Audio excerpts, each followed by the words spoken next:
morning, good afternoon, good evening, everybody. However you happen to be watching and or listening to this, I want to welcome you to another episode of this Gaming Circle podcast, episode 113, the Too Many Games episode. Of course, I'm your host, Mr. K. Asante, TKO Asante on your Xbox, your PlayStation, all the places we end up communicating.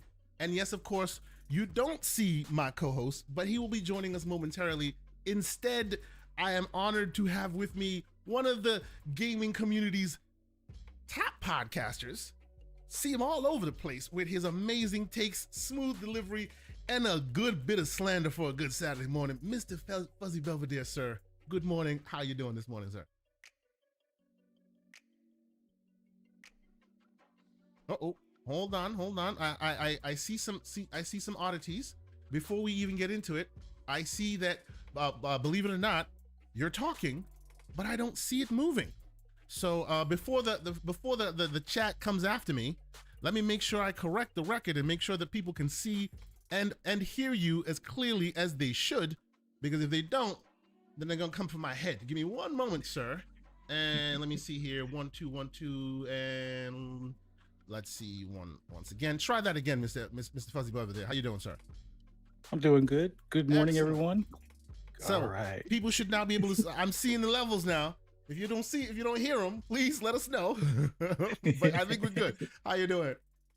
I'm doing great. Glad to be here. Like you said, talking about too many games. The backlog struggle is definitely on full force this year, and it doesn't seem like it's going to let up next year. But yeah, a lot of interesting things in the gaming space, and can't wait to get into some of these topics. But man, oh man, been pretty busy playing some games from earlier in the year, and haven't really gotten around to some of the newest stuff, but definitely want to play some Jasant, or I think that's what it's called, the mountain climbing game some point this weekend. But man, it's just awesome being able to say, you know what do I need to play? And it's like you got a list of hundreds of games to kind of like pick through, and it's like we're in a golden time. Yes, it is. It's gonna be a problem.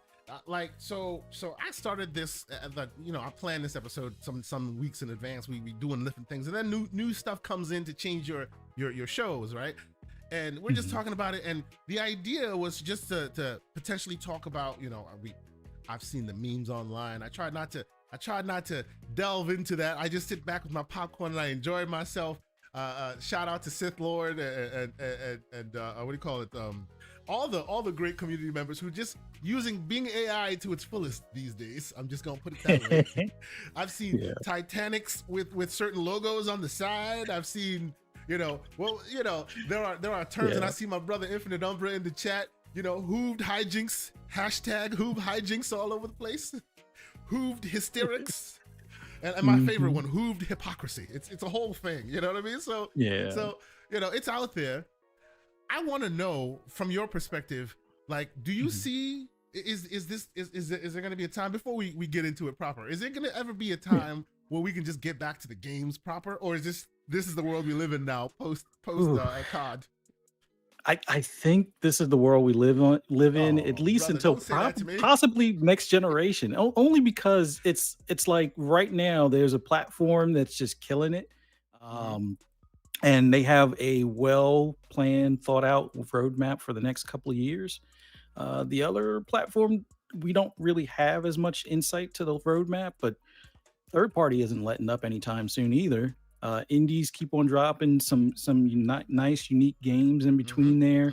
The major third parties are up there, strutting their stuff as far as, AAA games, and some games that may not have had like a full-on AAA budget, or, getting game of the year, talks and buzz going around. So, yeah. And we don't even have to talk about the remakes or remasters or anything like that. Like, just revisiting some older IPs and their sequels and things like that has really got people I didn't even finish this other game, but I really want to start this game. And then you see video clips of another game. It's like, that is the story of my life this year. Fuzzy, what up, man? By the way, let me introduce my co-host. He is a little late, but he's always on time. My brother from another mother. The man who is convinced that 2024 it belongs to Apple because of a certain exclusive. Mr. Everborn Saga, what's going on, good sir? I'm all right. I'm all right. I'm all right. Just fresh off of buying a second home yesterday. Closed so on AKA that thing. Mr. Everborn broke. I understand. Yes. There's a thing called house poor, Yeah. but it's a whole different level when it's house poor times 2. So it's Mr. Everborn has to pay 2 mortgages saga. So, nice. There you go. But it is all for the greater good, and it is a part of the Everborn retirement early plan. So we're gonna make this happen. I'm on a 4-year plan to quit my job. He's retiring in 4 years, ladies and gentlemen. You heard it. If all goes well. And if that's the case, hire me, man. I need on your plan. What is going on? Hey, man. Let's go. Listen, we can go full time at that point, like Mr. Boomstick's channel. You know what I'm saying? Hey, man. By the way, we ain't talking about this, but there's some ideas floating around that we want to talk about at some point. You know, I'll put a pin in that one, and we'll continue. But Mr. Everborn Saga, sir, welcome. How you doing today? What's going on? Why are you camless? I'm still getting my act together. I just ran in the door. No, but so I heard you guys talking a little bit, and what Fuzzy's talking about has been my 2023, right? Let me tell you the name. Let me tell you the games that I have purchased this year, started, played for a few hours, and then a new game came out, and I've put that down. And these are so these are all going to be like what you're talking about. Yeah, no, but this is not regular backlog, right? Because in any other years, these would have been like game of the year sort of contender things, right? So it starts with Resident Evil 4 remake. Right, and I know you don't think it's because the remake is the game of the year, but everybody loved it. 90 whatever meta, right? Early, man. So early. Look at this. Look at this. Just slanderous. Oh my God. Okay. Okay. All right. 166 million downloads in the last 12 months, but you can call it whatever you want. But anyway, it started with Resident Evil 4 remake, and then a couple of weeks after that, before I even got time to sink my teeth in that, boom, Jedi Survivor drops on you. Yep. And then I'm playing Jedi, so you didn't have to worry about that. But I was playing that for like a week, so put a couple of hours into it. Boom, Tears of the Kingdoms drops on. I put like 45 hours into Tears of the Kingdoms, beat 4 of the bosses, but not done with it yet, because you know why? Then Diablo dropped. And I'm skipping over Redfall because that one doesn't count, because I tried that. Right? And I was like, let me just put that to the side. But that was in the middle of there too, but I'm not counting it. Right? Street Fighter 6 comes out, and I have not even downloaded that yet, and I bought it on day one. Right? But we're not done yet. So then, what was the next one that came out? Armored Core 6 comes out. Right? Bought that. Didn't even download it yet, right? Then Starfield comes out. Now I put the proper time into Starfield. What you're telling us is it's good that you bought a home, because your frivolous purchases are getting outlandish. Oh no, you need to call that back. Listen, with this whole second home thing, Game Pass is about to come in handy for the next 18 months. Oh, you're damn right. There's no more discretionary spending in House Evermore, right? It's like renovation, and because it's a whole project. Like, bought it, gonna renovate it. It's a whole thing. But anyway, so Risk It. What up? So then Starfield comes out. Okay, cool. Put all the time I need to in that, and then Lies of P comes out in the middle of that. That's in Game Pass, so that's just gonna have to get played next year. So when everybody was crying about Baldur's Gate not coming to Xbox, I was like, good, because there's just no time to play it, right? So then Sonic Superstars comes out. I beat that, but then Sonic Wonder and Spider-Man come out on the same day. Okay, cool. Sonic Wonder, Mario Wonder, and Spider-Man come out the same day. I start those for a little bit. I see you. Right, I know. I play those for a little bit, right? And then Alan Wake drops on it. Everybody's like, that's game of the year, right? So every time I buy one, and I'm buying all these games, right? And then a new one just drops, and I'm like, oh, squirrel. And then I go to the next one. So that, I don't even know what's gonna happen. I didn't even like. We'll talk about it. Everybody's crying about that COD ad yesterday, but I just pressed B. We're getting into it because I didn't have any time to even think about that between Alan Wake and Spider-Man and Mario, and then my Diablo and Jedi Survivor and RE4, all of those things. So Street Fighter, Armored Core, Liza P. I don't have time. So I don't need any more games this year. Please and thanks. Let's delay everything until next year and just cut it out. And ladies and gentlemen, not to be outdone, the fourth chair, all the way from, I hate when people do this, from the other side of the pond, here to deliver his PG-13 takes as best as he can, because, you know, them Aussies sometimes can't help it. Mr. Risky for the Biscuit. What's going on, sir? I like to call him the Thunder from Down Under. Oh, that's a good one. What's going on, Risky? When are my takes ever PG-13? Hey, man, we are Saturday morning cartoons, right? But it's Saturday night for him. So I know, yeah, that's true. That's true. Good Saturday point. Night Fever over there. Yeah, thanks for having me on, man. I take good to be show here. as X-Men. You know, we're Saturday morning cartoons. We're right on that line. You know, where we're shooting people with lasers, right? But to his point, he's on Saturday night, so you know, every once in a while, the PG-13 flag will just get dropped. It is what it is. What are we gonna do? So welcome, sir. How you doing this morning or evening? I'm doing good tonight. Are we talking about the Modern Warfare debacle at some stage? We're gonna get there. I'm just giving the preamble of how y'all are feeling today, because man, there's a lot going on. I feel like it's the best of times and the worst of times at the same time. You know, and depending on the news stories you hear, gaming is we're just dying with too many games, and Mr. Everborn Saga is going broke buying all these games that he's gonna be playing until 2028. And then on the flip side, it's like everyone's getting fired. It's over. The gaming industry's dead. Yeah, but it sort of makes sense. That makes sense to me, right? Because I was thinking about this. So everything's at the end of its development cycle, for the most part, right? Yeah. And even if you look at Destiny, all that sort of stuff, it's not a good thing. And I have a solution for this. I released a video about it. So go check that out on my channel. But like, there's a couple of things that I think they could do to resolve this issue. But at the end of the development cycle, they're obviously going to let people go. Yep. You know, plus the environment that we're in, the financial environment that we're in. I wouldn't say crisis, because I don't know. Maybe in Australia we're a bit cushioned. Is there a financial crisis going on that I'm not aware of? Well, let me. I can He speak says to this, while right? Professor X or Professor of X, I should say. Give us a macroeconomics lesson real quick. Go ahead. No. Well, so I mean, there's several things. I'm sorry, I had to do it. I'm sorry. Okay. No, but so there is a financial crisis, but we're just continuing moving on like it's not happening, right? So isn't it like COVID is dead? Thing. You know, it's over. We moved on. It's fine. Right. So it's like before the devil knows you're dead. There's a saying. But anyway, but in terms of the firings, listen, what this is a correction, right? We had a boom.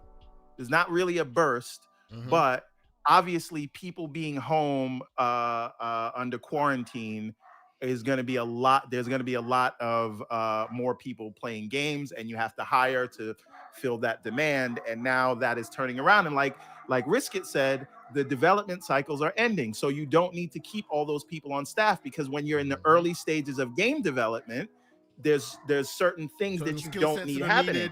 And when certain skill sets needed, understood, yeah. Right. All these people, like everyone's still hiring right now. Every one of those studios, you can go to them. They have development that need different skill sets. Right. Yes. And so though it sucks because that uncertainty takes years off of your life, and I hate that for those people. But I think those people will be okay.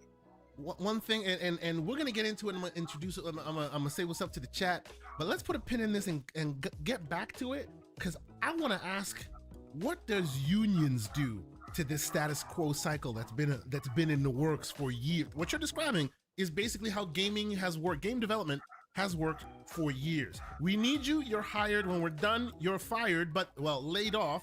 But then ideally, hey, Naughty Dog needs somebody. Oh, somebody else needs somebody. Or we're going to need you when this project gets closer to release, or that stage of development. That's always been a cycle. So people just kind of bounce to where they are needed. what does a strong for the workers union do to that model? But let's put a pin in that. Think about that, because I think that's a very interesting place we should go. Thoughts, and I've written a small dissertation in the DMs about it. But before we get into the show proper, I will thank everybody for being here so far. Almost 100 people in the chat. We just watching live. We just started. Thank you guys so much. We see some great community members. Big Cloud Gaming's in the spot. Welcome, good sir. I see Web Dave, Gerald Mack. So many great folks in here. Hit the like button if you haven't done so. Consider subscribing if you're new here. You know, we do this every Saturday. Do some other things on other days just to kind of keep entertaining and gaming interesting. But of course, as we do, we will start this with games we've been playing. And you know, Everborn, I think I wanna, maybe this is my idea to start a new thing around here. You can tell me what you think. I want to start my K's Indie Corner, because as you know, people who watch this show, talk about it. You know, we love them indies around here, and me specifically, Everborn Saga is I gotta finish one before I go to the next. I'm a grazer, so I'm in between many games. We're gonna talk about that, so many games. But in between, yeah, he's a gaming polygamist. You see, I'm a monogamist. That's right. I got it all here, baby. There's 15 of them. No, stop it. He has a harem of games. So, in between those things, you need kind of you need a palate cleanser, you know, something like that. That's where those cool 1-2 man teams, very interesting, shooting their shot comes very, very, very much into the forefront, right? So, for me, I've always been seeking those out. So, and of course, with the success of this show and the growing of the show, more folks are checking it out, and we're getting more potential ideas, more potentials to actually get more developers to see our channel and talk to us and potentially want us to play some of the games that they are working on. So I say all that to say, the game I've been playing is something new that is not yet released, and I'm excited to show that to you guys now. It is obviously, as you can imagine, it's indie fare, and I will tell you, I'm really so let me start from the top. Usually I use Keymailer and a few other networks, and I have to find some things that I feel are interesting, and I go, hey, maybe you guys will let me have a code and let me review that, or let me take a look at it. Sometimes I get it, sometimes I don't. That's just the nature of it. In this specific case, they sent me an email saying, hey, we think you'd like this, give it a shot. You don't have to talk about it if you don't want to. Just try it. If you like it, let us know. And I'm really digging this game, ladies and gentlemen. It is called The Devil Within, Satgat, Satgat. It is now currently on Steam, but I suspect it will broaden to other platforms. I don't think it hasn't officially been released yet. It's still on its way to release, but it is, as you can see, a 2D side-scrolling kind of Metroidvania, if you will. You see a lot of the Castlevania influences there, 2D platformer, 3D platformer, action kind of style, right? But of course, you don't see Simon Belmont. You got a samurai, okay? And you're fighting zombies and very weird, all I can describe them as crazy monsters. That's the only way I can describe it. 15 minutes into this, I had one of the craziest boss fights I've ever had. 15 minutes in. And by the way, this game uses both the Metroidvania aspect where you get tools to then traverse divides later, and it also has very much an RPG component where you're getting stronger over time. You're adding skills to it. You start off with a really cool katana, and you're doing your thing, but light slashes here and there in the main slash. As you go into it, you're doing crazy combos and you're just ripping people apart, and it's all in a very 2D interesting style. I won't say it because it's been oversaid, but yeah, you see the from blood influences in this game. It gets hard, really hard, but it's really, really cool. And yeah, I think people should try it out. Wait a minute. Hey, yo, What's that sentence just now. Stop it.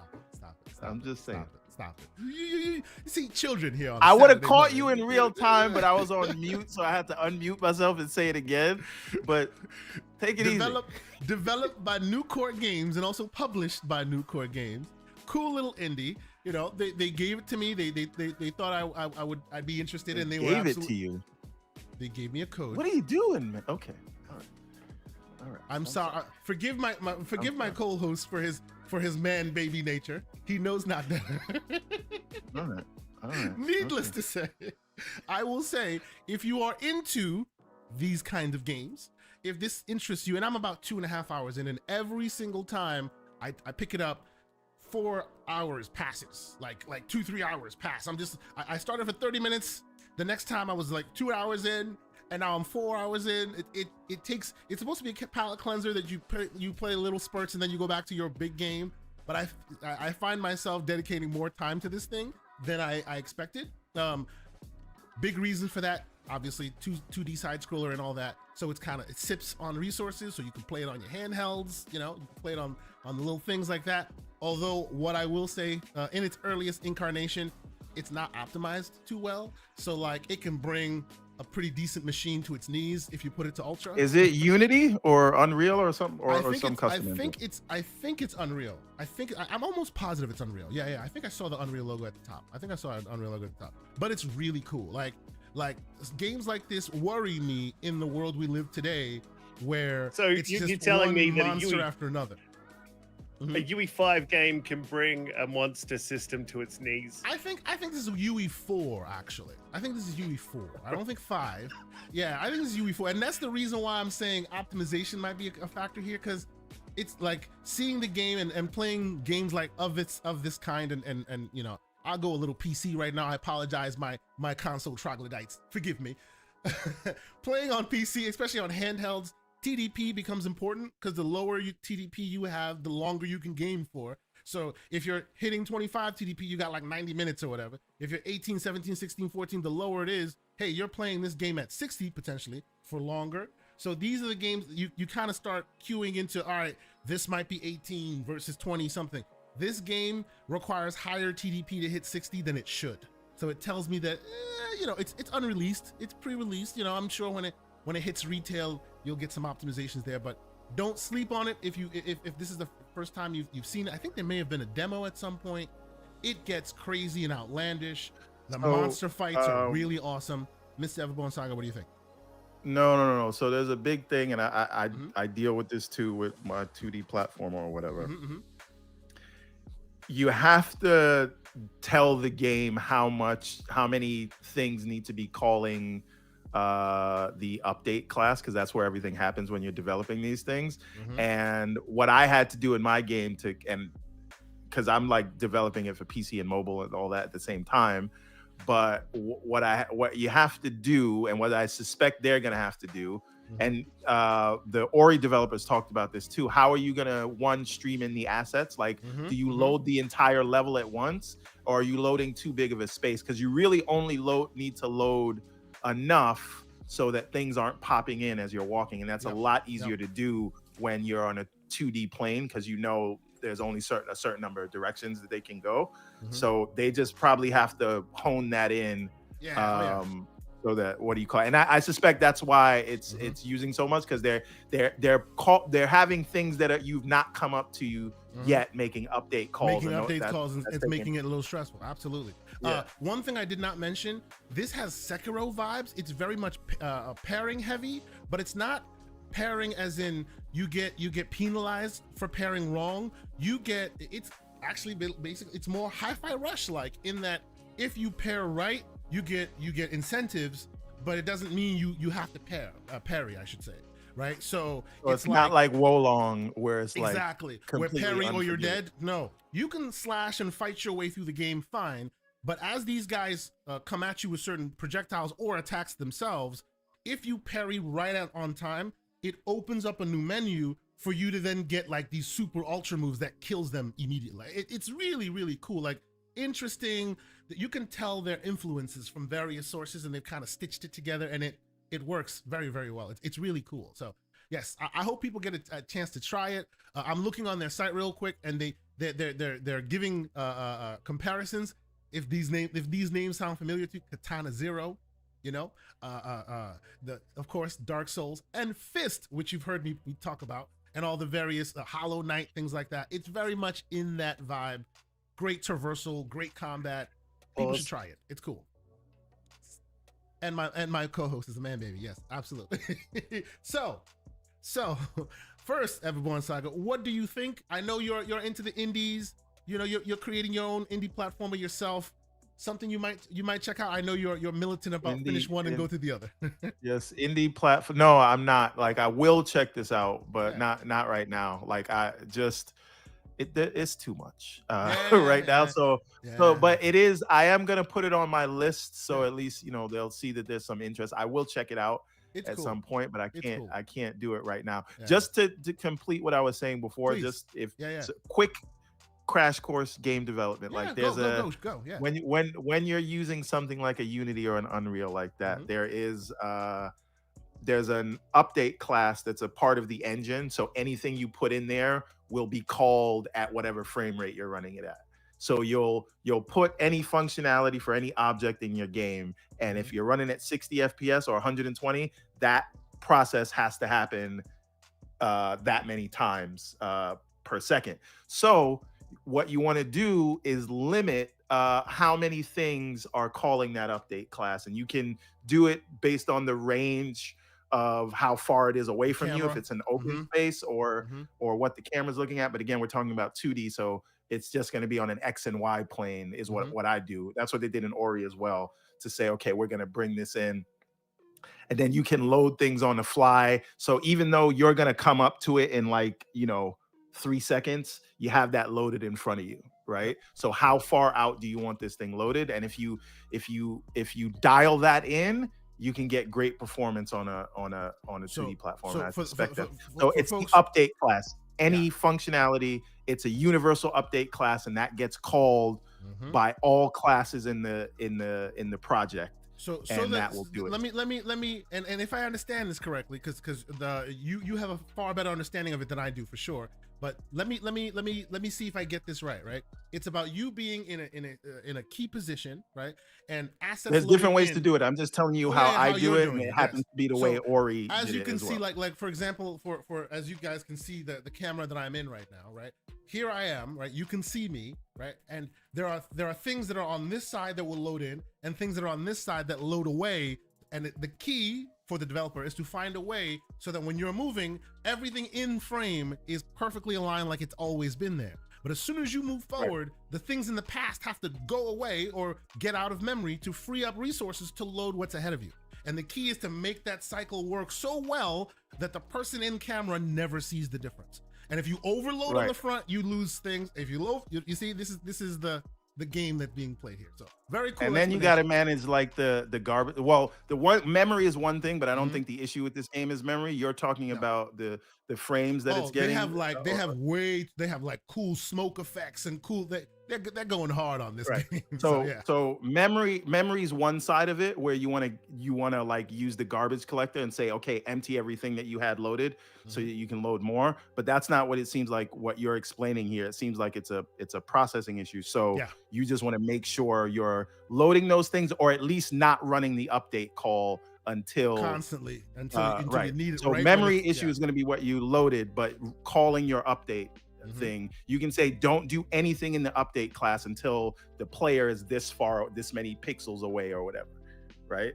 So anyway, just so hey man, ladies and gentlemen, and that has been your development minute, and I hope you do more of that, Mr. Everborn. I've been trying to get this man to do like far more development things because it's really cool, and a lot of people can kind of grok it if you explain it, and it's not as complicated or rocket science as it sounds, and it's super interesting on this topic we all love. So thank you, Everborn Saga, for doing that. I keep promising to do like live streams for coding and things like that, but I'm always so self-confident just because there's always going to be somebody coming in and like, well, actually, and well, the well, actuallys will happen. It's just part of the nature of this whole thing, but it's good. I know.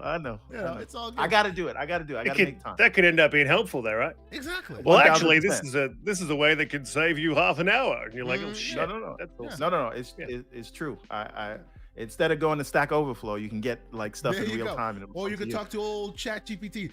Mr. Biscuit for the biscuit, sir. How about you, man? What are you playing today? What are you playing this week? What's been on your rotation, as it were? Mostly trash. I've played a lot of trash this week. This past week. No, we accept name no the game. slander. Name names. the game. Yeah, that's right. Let's go. All right, so Call of Duty, but I'm just going off IGN score. I see what you did there. Now, hold on. I assume you're playing the campaign, right? Let me be clear. I am a big campaign dude. I play campaign far more than I play the multiplayer. I couldn't remember the last time I played Call of Duty multiplayer, but I play almost every campaign. The worst campaign. Hey, Kay, not to cut you off. Go ahead. We got a threat from Roshan Eppinger.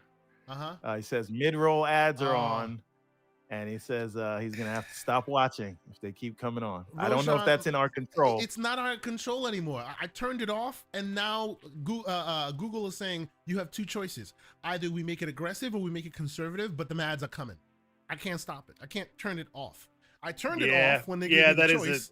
And now they're like, you get no choice anymore. This is why I pay for YouTube Premium. I'm not telling you to do that. I'm just saying why I did it, and I feel like I felt like I was coerced into it because they were so aggressive with the ads.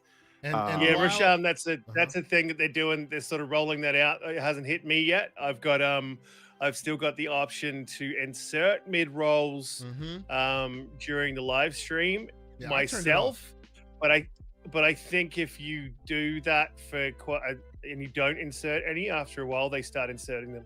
So it's not the fault of creators. This is just Google wasn't making enough money, man. So now they got to bend us over, right? So let me say this. PG. Oh no, it's all good. It's all good. Well, I'll say this real quick and then we'll move on because we can get more talk on this on the Gamers Playground if you want it on PC. There are other ways of not having to get around. Easy. Relax. We'll move on. Relax. Hit me in the DMs if you want to know how to get past it. Let's move forward. Yes. So I've been playing I played a lot of Call of Duty, and you were saying you played a lot of the campaigns. If you go back and I don't know, do you remember that museum that they did a while ago? I actually didn't realize how much COD I'd played over the years. And I played a ridiculous amount of COD over the years. When I went through that museum, I was like, damn, I thought I was more a Battlefield guy. And I am, and I was, but COD seems to be the one that I played a lot. So, I mean, I'd be clocking thousands and thousands of hours on COD, both is campaign, it a 4? Obviously. Sorry? This is where I was going to go with it. The worst campaign that I love all the campaigns. I've played them. They are bombastic, crazy popcorn movies, right? The worst of all of them has been up until now Call of Duty Ghosts. And that was a 7. Is this worse than Call of Duty Ghosts? I haven't played it, so I don't know. So before we move to that, real quickly, I've nearly rolled credits on Alan Wake 2, and yes, that is Game of the Year. Unequivocally, hands down. Sam Lake is the new Swedish Kojima. Like, he is just. I'm not kidding. That just sounds weird. He has Swedish Kojima. He has managed to roll in Max Payne.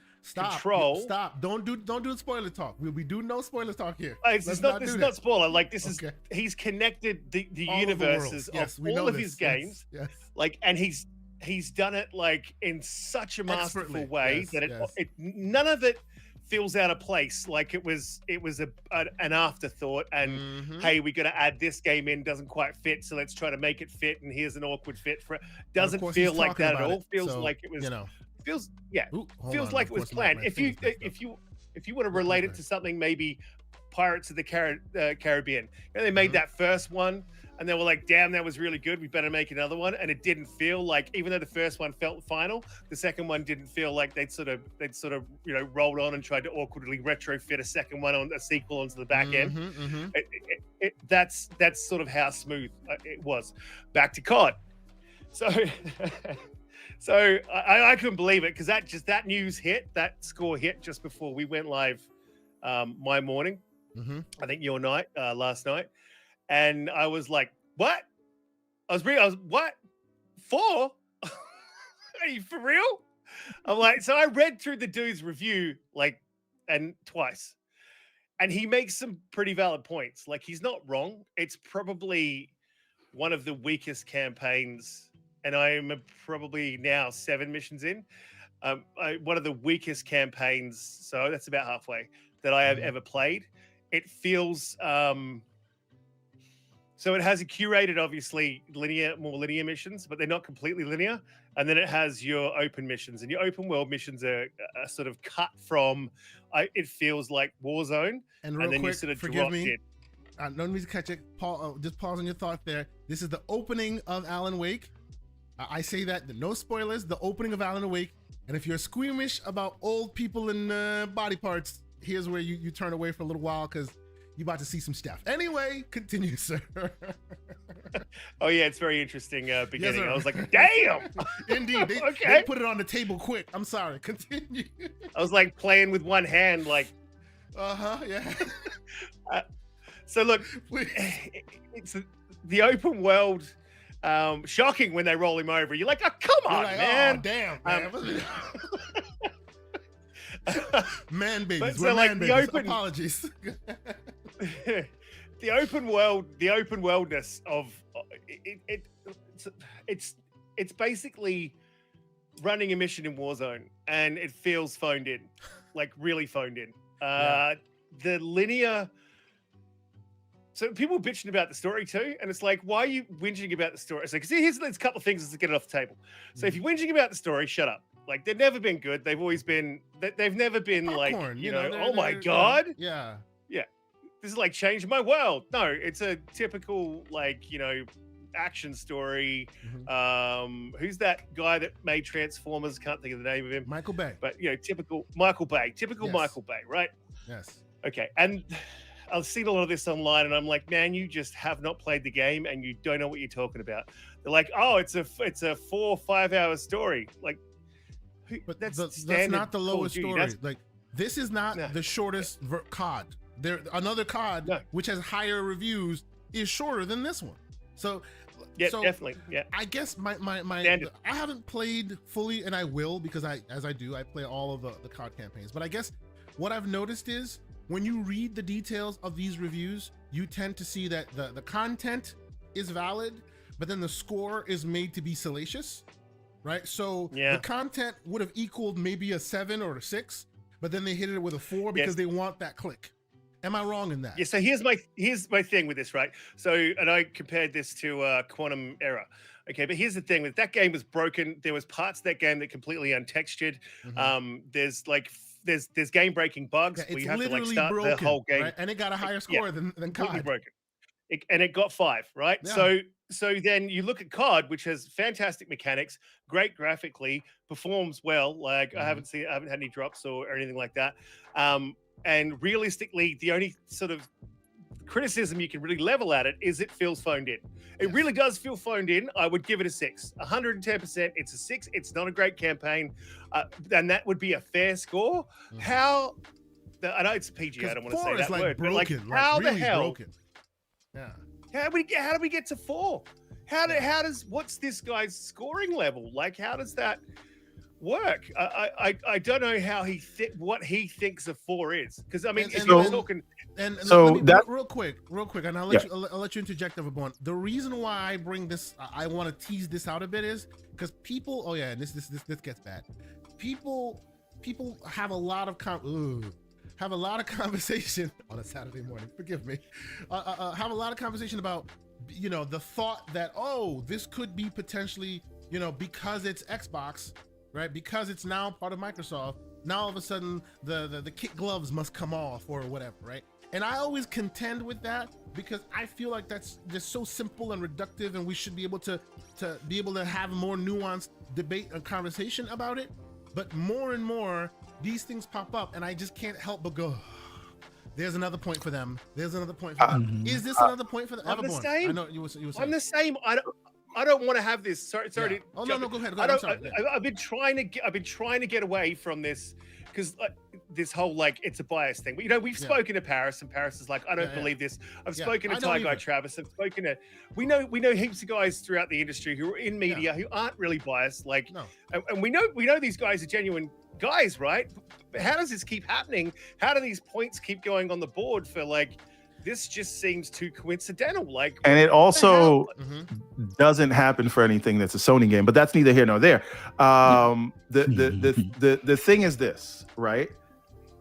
They are hiding the score behind the words of the review. And you could say, well, just read the review, but then get rid of the goddamn score. Scores. Yes. Because your scores are arbitrary, right? Your scores do not match the words in your thing. So was the Starfield review by whatever? And I'm not on that train. I'm on the, I disagree with Paris on Sonic, but I do agree with him on the whole whatever stuff. Did you hear what he said? Paris said that we should put Sonic on the list of Game of the Year candidates so we can discuss how much it doesn't belong there.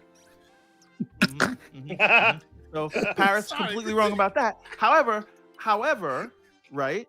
The problem is I see it, right? I see why someone would see that and say, wait a minute. It highlights how the review system is broken, right? It's completely broken, and the scoring is completely arbitrary. So yes, if you read the words of the Starfield review, all those things are valid. They make sense. It does not make sense. It disconnects the score, right? Right. It's almost like if you want the real dope, read the review. If you want the salacious console warring BS stuff, here's the score. It's very weird, disconnected. Right. And so a 4.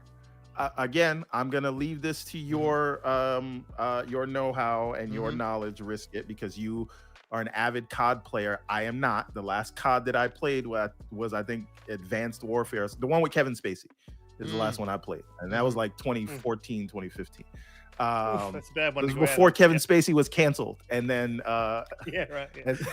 Anyway, but you know, I can't speak on it, but a 4 seems crazy, nuts. Yeah. Unless it's literally a game-breaking bug that's debilitating that basically telling you no one should be buying this because it's actively broken. A 4, right? A 3 is that you went to the Unreal Engine store and just bought a bunch of assets and just kind of stitched together. A 2 is, hey, you want 1,000 achievement points? Buy this thing and we'll give you with one move. A 4? It's also hilarious that this 4 rated game is probably going to be one of the highest, if not the highest selling game of the year. But you know, that's gonna be a record, right? No, that's probably actually going to break a record. It's probably going to be the highest grossing, lowest scoring game ever. Like, yeah, right. And listen. Again, I'm not listen. Correlation is not causation. However, right. I just remember back in June when it was all hail Lilith and the fire was coming down from Canada and everybody was like, Diablo is going to be Game of the Year. That happened to be right after the CMA blocked the thing. And then Microsoft wins the case and magically everybody's like, Diablo 4 was garbage. It shouldn't even be in the Game of the Year conversation. Right as soon as they knew the deal was going to pass. And now COD gets a goddamn 4. Right? So if you're connecting dots, I see it. I don't agree with it, but I'm just saying I understand. Can't help it. You see, this is the problem. We want to get on here. The logic of how people's we want to get on here and we want to be like, guys, stop it. You're losing the thread. You're going too far. Hooved pony, blah blah, all that. But the threads, the murder board just connects itself. It's just ridiculous. And I want to be very clear. This is at the same time when IGN forecasted that it doesn't matter, Spider-Man's gonna get a 9. And then what did it get? A goddamn 9. Yeah. Even though that game did have actual bugs at a certain point. Now, also that was overblown, in my humble opinion, because I played it was overblown. It was overblown. Yes, it wasn't that bad. It had but bugs, the point is, it wasn't that bad. They weren't mentioned at all. Let me jump in here and just say, I'm pretty sure Spider-Man 2 got an 8. Oh, yeah, on right, IGN. From IGN, I'm sorry. I'm thinking the meta score of the 9. The overall score was a 90. That's what we're thinking about. Right? Yeah. I mean, at that point, if you're a reviewer, that dude just put, like, you're reviewing IGN and you're watching that show, and that dude says that, and you just like, come on, man. All of a sudden, no matter what you write, no matter what you put, the target is on your back. If you do what he says, You're following the line. If you don't do what he says, you're screwed there. That was the I dumbest also thing want anyone to could say. I want to qualify what I'm saying. I do not believe that there's a writ large media bias thing, because I do believe that in aggregate, when you look at the scores, I personally give a 5-point standard deviation to Metacritic because it is an aggregate site. So it could be 5 points higher, 5 points lower. And when you apply that to it, I think it makes sense, right? And I don't think it's unfairly judged. I'm specifically talking about the nonsense scores of IGN reviews. Yes, that's all I'm talking about right now. But not if you're overall media bias. So this is the thing with the bias thing, right? What the believable part of bias is what I've always said. Like when I talk about that there is a bias, and I think I've said it here, is that the overwhelming majority of people who play on consoles play on a PlayStation, and that is true, probably doubly true for those in the media.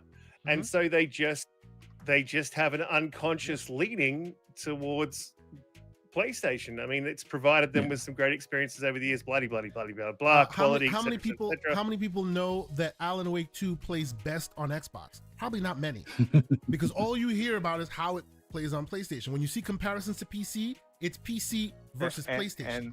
And Spider-Man 2 is the first game in history that got worse after the day one patch. Allegedly. Yeah. Well, see, the thing I want is consistency, because the game for me that just the reason why I want nothing to do with whatever the gaming media, the mainstream gaming media is putting out there is Star Wars Jedi Survivor. Like, that was a bag of dog poop when it came out. I don't care what console you were on. It was dog poop when it came out. That's the first game I've ever hate played to finish it, to get it out of my system and never touch another EA game. Took me 4 months to get it playable on this, because the drivers basically the game was broken at launch. Could not play it on the Ally, could not play it on any handheld for months. Yes. Yeah. And even on console, it had its issues. And the gaming media, who, they pick which game bugs matter and which ones don't. And they trusted EA saying, oh, well, the day one patch will fix it. Hello. Do you not remember Anthem? Do you not remember Battlefield 2042? Yep. We're talking EA, and you're going to take their word? So you're saying they didn't penalize the score because the day one patch would quote unquote fix it. Right. And it's, a beloved IP, and I get that. But but it's one of those things where it's EA telling you that they're going to fix this. Why do you believe that?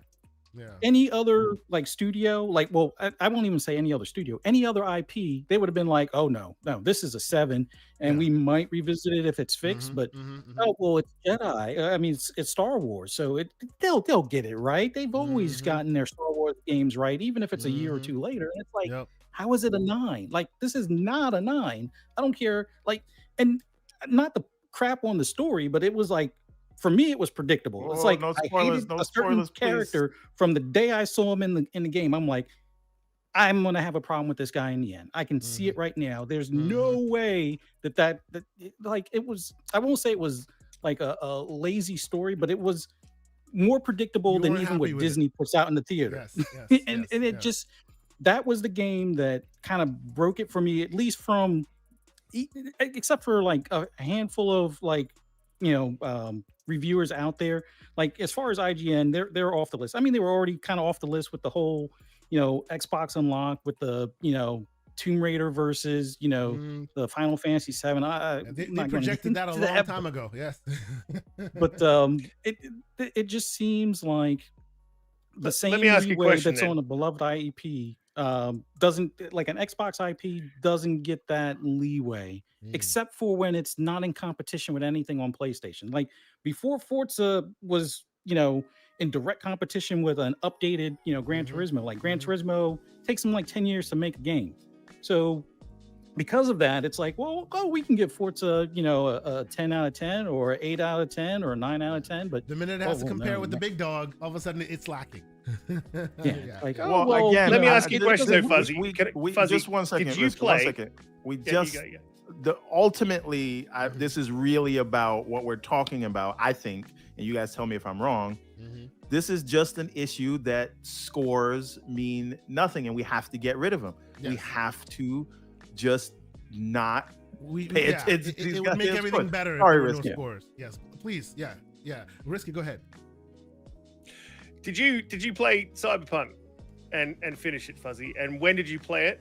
And tell me.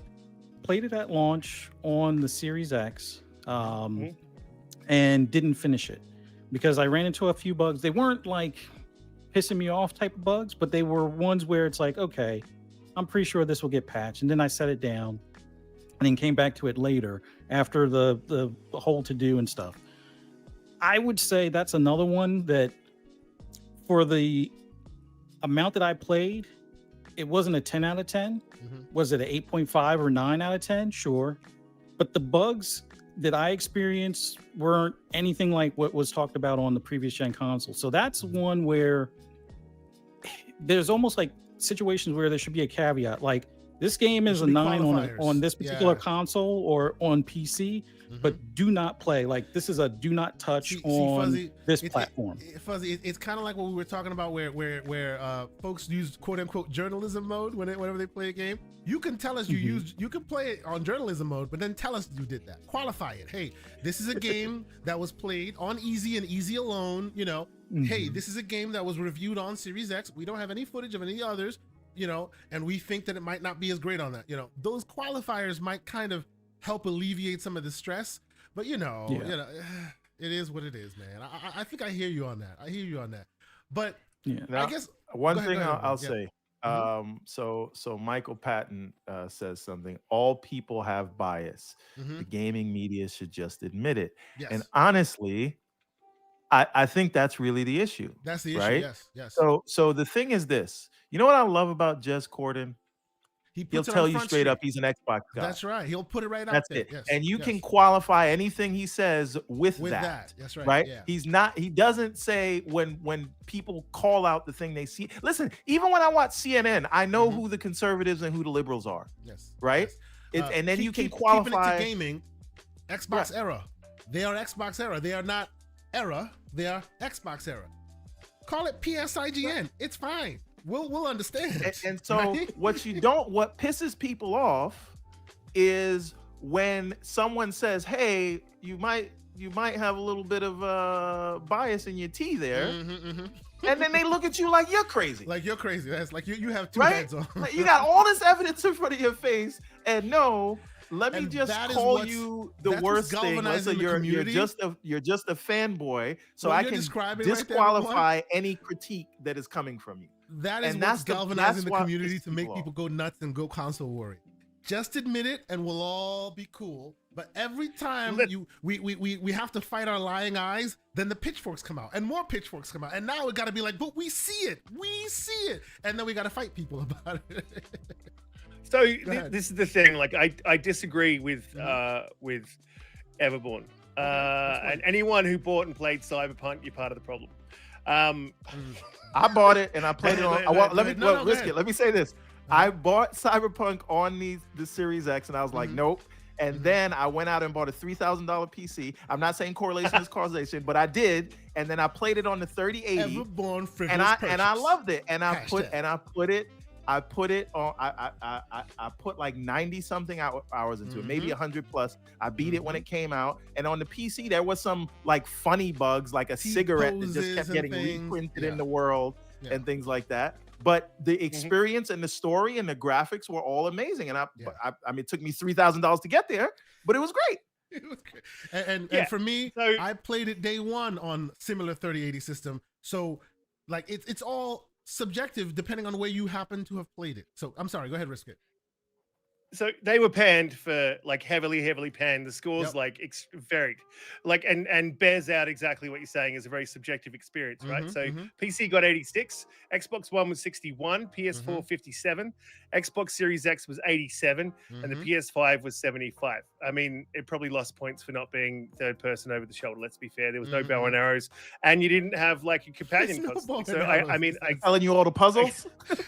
And there was no boy in there, right? So boy, so that game got panned, rightly so, right? Spider-Man did not get panned. Mm-hmm. God of War Ragnarok did have bugs also, which people ignored, didn't get panned. Horizon Forbidden West had bugs. To be fair, the level of bugs in Cyberpunk on the older consoles at the time was way worse hectic. than the level of bugs that are in Spider-Man. Oh, yeah. Like, it's just, it is leaps and bounds difference. It is. Absolutely, but if you're a spider cube, that's probably a problem for your experience, right? So Hi-oh. So Horizon Forbidden West had a bug that bricked your console. This is a big denied wherever you go, all over the internet. Like, no, that never happened. Yes, it did. There was a bug that was bricking consoles, and then it had slowdown to like frame pacing issues where it would be moving at 1 frame per second and freezing out. Right? There were game breaking bugs in that, and it wasn't panned. Can you see a pattern developing here?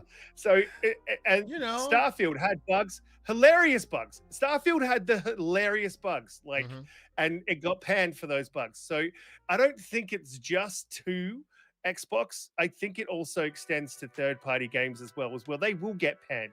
The problem is that it's not just the scores, and that is a problem. And what human being rates things out of 5 anyway? So everyone needs to get on the same page, right? Okay, because I don't rate things out of. You don't go to a dinner and go, oh man, it was a 4 out of 5. Risky to me. That is a problem of, and I'll get to the super chat momentarily. I got the great Gerald Mack on the screen right now. To me, what you're describing, that is a problem of Metacritic. That's smoke for Metacritic all day. Why? Because whether you have your site, I have my site, everybody has their sites, we will conform to the aggregator standard because it is the standard now. For whatever reason, it has become the standard. So if Metacritic cared, right, and they cared about all this stuff, they would go, okay, well, we see this is causing issues in the integrity of reviews. So we'll separate it. We'll put all 5-point scales in a different bracket than all 10-point scales. Or we will say, hey, from now on, you have 2 years to change, but at some point, we're going to a 10-point scale across the board. If you want to be part of this, we'll put it in. And another thing that they can do that I give them so much smoke for, they weigh IGN's score higher than others. So that means they can go into the details in the article and be very transparent and very forthcoming and very earnest. And then all they got to do is just tweak the score to piss off the Warriors, and there you go. And then what do? Like Everborn says, they hide behind the review because the review is intelligent and nuanced and all of that. And then you have one of the Warriors put a rubber stamp, a score on it that he or she knows will cause a lot of heat, but then they hide behind the score. You see what I'm saying? This is all what they can do because Meta lets them. Meta is the deciding factor here. This is my point. This is my point. So I don't know if you know Ains from Season Gaming. Of course, yes, great member of the community. Yes. Fantastic guy, and we've had this argument I think now 5 times or to our 5th time, and I keep coming back to exactly what you said. This is up to Metacritic to set the framework. So Metacritic should have, and I don't know because I've asked him this as well. I'm like, what is their framework for you being able to lodge your review with a score on their site? It has to, and because his question is, well, who sets the framework then? And if they set the framework, how is that fair? And then it pushes out people like Skill Up or people like ACG. True, well, that's fine because they don't exist in that they don't exist in that area anyway. Yeah, that's right. And Metacritic is already setting some sort of a framework. It's just not stringent enough. And you know they are setting a certain framework because every time people start panning a certain game or a certain franchise or a certain platform, then Meta shuts it down for review. Right? Go ahead. So I want to say this before we move on because I feel like we keep coming back to this. We'll get to the super chat in a moment. Yes. But there's 2 things here. Obviously, okay, get rid of scores. If you can't get rid of scores, right? I think because I love what ACG does. It's basically a recommend or not recommend. Yes. Right? Yeah. And Skill Up too. Yes. Yeah. What I think is if you need to do scores, then you do the scores in categories, right? What are the graphics like on this game? How polished is it? That's going to be your bugs category, right? What's your story like if it exists? All those things can happen. And before then people start getting on the pitchforks about, hey, but what about games that aren't really focused on one aspect or another? You can put a not applicable in that area. Right. You know, if you're playing like if you're playing like Vampire Survivor, you're not putting graphics as a 10 or a 1. That's an NA, right? Or something like that. You know, you're talking about an aggregate review. That's that's perfect. An aggregate review of all of the game's merits. That's right. So then you can qualify these things. If someone wants to put some average based on that, like a Metacritic, they can. But the review should be a recommend or don't recommend, and then here are the different categories of the thing, and then we'll score it on that. And then I think, but anyway, let's move on because this is a dead horse. This is a conversation we're gonna keep having as these things pop up. We're gonna have this conversation, ladies and gentlemen. You know we are, because believe it or not, while we try to fight back against the militant among us, I'm looking at you there, Risky. Sometimes points are had that we can't deny. You know, it is what it is. So we just gotta kind of talk about it. So Gerald Mack here, $5 super chat. Thank you, good brother, for being here. He says, I saw a geek tweet from the Black Viking. Ponies don't understand. If they kill Call of Duty, they kill PlayStation. Xbox's perfectly executed plan. Wow, it is a very interesting concept. Evil though. The man has a funny, you know, it's like it's all going according to plan. Go ahead, keep dissing Call of Duty. Bite the hand that feeds. You know what I mean? And then of course we have Sycamore7 here with a $10 super chat, and he has one of the greatest tweets, and all he says is fuzzy. Thank you for being here, man. Appreciate you. But all right. So before we move on to some stories proper and whatnot, obviously you guys have seen some stuff on the screen. We're talking about all the games we've been playing. Another game I've been playing, as you see right now, is Robocop Rogue City. This is the stuff you're seeing on the screen right now. I will tell you, if you are even a remote fan of this IP, if you love the movie, or you even have just a small interest, this is like essential for you. It's cheaper than your standard fare. I think it's like $40-50, so it's not as expensive. And I've already seen that, you know, there are deals out there, so obviously it's probably not going to get like, you know, the biggest hit or whatever, but it is exactly what it should be. It's a 7, and that is by design, because if it was a 10, that'd be very bad for this IP. This is the best B movie that most 80s kids remember. You watch this when you shouldn't have, because boy, is this not PG-13, but the execution in this game is like chef's kiss. You know, the only thing that I think they skimped on a little bit for right reasons is, you know, they left a little bit of the misogyny and a little bit of the prostitution, a little bit of the cocaine use off the cutting room floor. But besides that, the whole aspect of, you know, this is basically RoboCop 2, the movie you wish you'd gotten that never got, but you're actually playing it. And it's not just mindless running around killing things. It's really good. Does he say dead or alive, you're coming with me? Dead or alive, you're going anything with me. you want him to say, anything you'll remember, and it'll make you go, oh, the 80s member berries. He says it. It's just so good.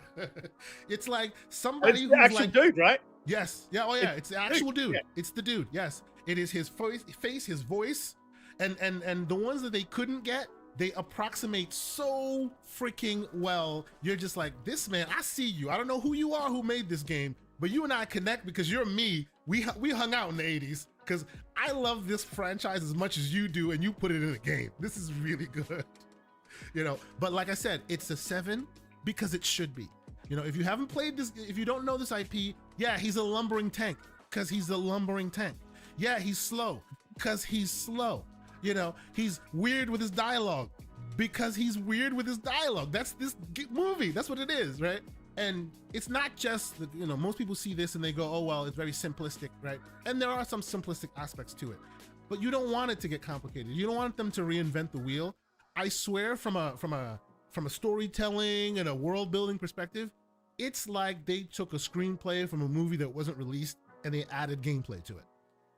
Every aspect, the psychology, you're sitting at on a psychology table in front of a psychologist talking about your feelings, and you're a robot and you have choices of answers to provide, right? You're quickly you have to go do something. Oh, OCP needs to see you and put a chip in your head, but real quick, the boss needs you to help with these because the line is getting long. And then you stand there, and then each of these people tells you some stupid, ridiculous thing, and then you have to decide how you want to do it. The famous one that everybody's been talking about is, a lady shows up and says her kid is missing for like 4 hours, and you can choose to be like, look, come back after 24 hours, or you can say, what is her name? What is your name? And he types it in. Your son was found dead 2 hours ago. And as soon as you say that, mission accomplished, move on. And she's just like, die. It is the worst B movie in the most hilarious way. It's the best. Like, if you have any recollection of this IP, you need to do yourself a favor and play this. This game is palate cleanser in and of itself. It's just hilarious and good. So I've been playing this, obviously. I'm playing Alan Wake, which, as Riskin has said, and no spoilers, we're not going anywhere in that, I was ready to be like, look, it's not gonna get it, but it deserves it. To me, Starfield is a game of the year. I know it may or may not be nominated, but just hours played alone tells me Starfield is special. I'm rounding almost 10 days in the game. Like, I could have stopped playing it at any moment. I'm at the last mission, but I keep doubling back and finishing other stuff. And I'm excited for New Game Plus. That tells me what kind of game this is. Bugs and everything galore. And then I played Alan Wake. Oh, and by the way, as everybody knows on this show, and I'll fully admit it, I'm the mustard heart on this panel. I don't play scary games. I just don't. I don't. Resident Evil 7 in VR cured me of that a while ago. Like, this game is brutal in all ways. And I'm talking Alan Wake. And still, after putting maybe 4 hours into it right now, it is hands down the game of the year. And that is after playing Mario Wonder. We're going to talk about it. That's after playing Mario Wonder. That's after playing Baldur's Gate 3, probably more than you guys have, because I've played a lot of Baldur's Gate 3. That's 10 days. Why you don't have game footage of Baldur's Gate? Because it's boring to watch. It's great to play, boring to watch. That's my feeling on games that aren't very action heavy, right? It's a lot of thinking and reading, and it doesn't translate well on screen, but I do like it. I like I like to break the game, or thinking you break the game. How far can you go to get out of this fight, or never even fight, or talk your way through things? It's very interesting in that way, but it's not really interesting for people to watch, especially when you're not listening to the sounds as well. That's why I usually don't have gameplay. Okay. Yeah. So yes. I just really quickly, ahead. I know everyone's saying that Alan, and again, I just started the game, so I'm not saying bias. this. I see you there, Lucius. Let me finish what I'm saying. I'm not arguing with you. I'm talking to Lucius. Go ahead. Okay. So, because again, every month a game has come out this year, and they're like, "Oh no, the one we said last month is not game of the year. This is game of the year." And could that be the case with Alan Wake? It's just the newest flavor of the month, and like, what is making do you it remember better Quantum Break, than Everborn? You played Quantum Break. Yes, we played it on the show. We talked about it. We completed it this year. And what did you say? You said it had the potential to be great, but they weren't given the budget. If I recall correctly, they didn't have the budget to make it great. I don't think it was budget. They gave it a budget. that game definitely had the budget. Maybe the tech didn't get there. Something was missing, right? Something didn't really gel. Yeah. It was the story. The story was great. The disjointed aspect of game. To me, it was the show that brought it down, because I watched that too. That was garbage. No. I don't think so. Because go ahead. That's a little bit. This is the thing. A little bit of that is in. So everything that they have done. Everything is in here. Yes. Everything that they have done is in this game. Yes. And Sam, I think Sam Lake himself said it best. Yep. He is like, this is the one where he did everything he wanted. He just opened up. He was like, we're just going to do it. This is the one where the gumbo recipe is perfect. Like, before it was a little bit too much of this, a little bit of that. Like, you see all of the systems in Control. You see all of the systems in Quantum Break. You see all of them. They haven't changed anything. They've just dialed things up, dialed things back. The technology's gotten to a certain level. Like, and we can talk a little bit about the technology real quick. This is just not because of the graphics, right? Because I feel like no, not at all. Not at all. It's part of it. Believe it or not, it's part of it. Definite part of it. Believe it or not, do you know what holds this game back? Take-Two. If Take-Two, Rockstar, had come out and really worked with them, this would have been the perfect Avengers thing. Like, because then you'd have Max Payne in there. Instead, you have a Max Payne-like, which we all know what's going on, because they can't do that. But what they have done here from a story perspective, like when you see the dude, the professor from Control in here, no spoilers. What are you doing? What are you doing? You just spoiled it right now. No, we didn't spoil it. Listen carefully. We didn't spoil it because early on, Riskit has already told you that all of the worlds have been combined. Right, where you see him, you see, all of that will be up to you to discover. Okay. But you know from jump that all the worlds are combined. No. I know it because you told me, but that's fine. Oh yeah. The thing is, you see what Everborn is doing right now. He's always accused of Mr. Spoiler, so now he's trying to throw it on me. Well, maybe you're trying to get revenge on me. I'm or something. I don't know. But the thing is, I'm just saying, we went from Hi-Fi Rush is going to be Game of the Year. Wait a minute, Hogwarts. That's Game of the Year for sure. Tears of the Kingdom. Nope. That's it. They got it. Diablo. No. Starfield. That's Game of the Year. Spider-Man. It's difficult, sir. I have to tell you. Baldur's Gate 3 is Game of the Year, and now the new one comes out, and that's Game of the Year. So I'm just saying. Well, I didn't do that. I didn't. But a lot of people. I didn't pick a Game of the Year until now. Like I was like. This is. I mean, this could be. I'm like my thing. The whole year has been. There's so much here. I don't really know. Maybe this could be. I don't know. When I was about 4 hours in, and you haven't even hit the sequence yet, and there is a sequence, and when you hit this sequence, you are just like, holy shit, crap. This game is dead. Yes. But like, I was already like four hours in. I'm like, this is Game of the Year. This is 110% Game of the Year. Every little part of the DNA of every other game is in here so perfectly, and it is weird. And I mean, it is a beyond weird. And Alan Wake 1 was a little bit weird, but he has just dialed the weird up to like 10. And this is why I say he's Kojima level. This is Kojima level genius. Like, and I don't like Kojima games, but I get the genius. And Sam Lake is an absolute genius. Like this game. This is what I mean. This is bespoke the game. Every song was written for this game, and it's about the game. So good too.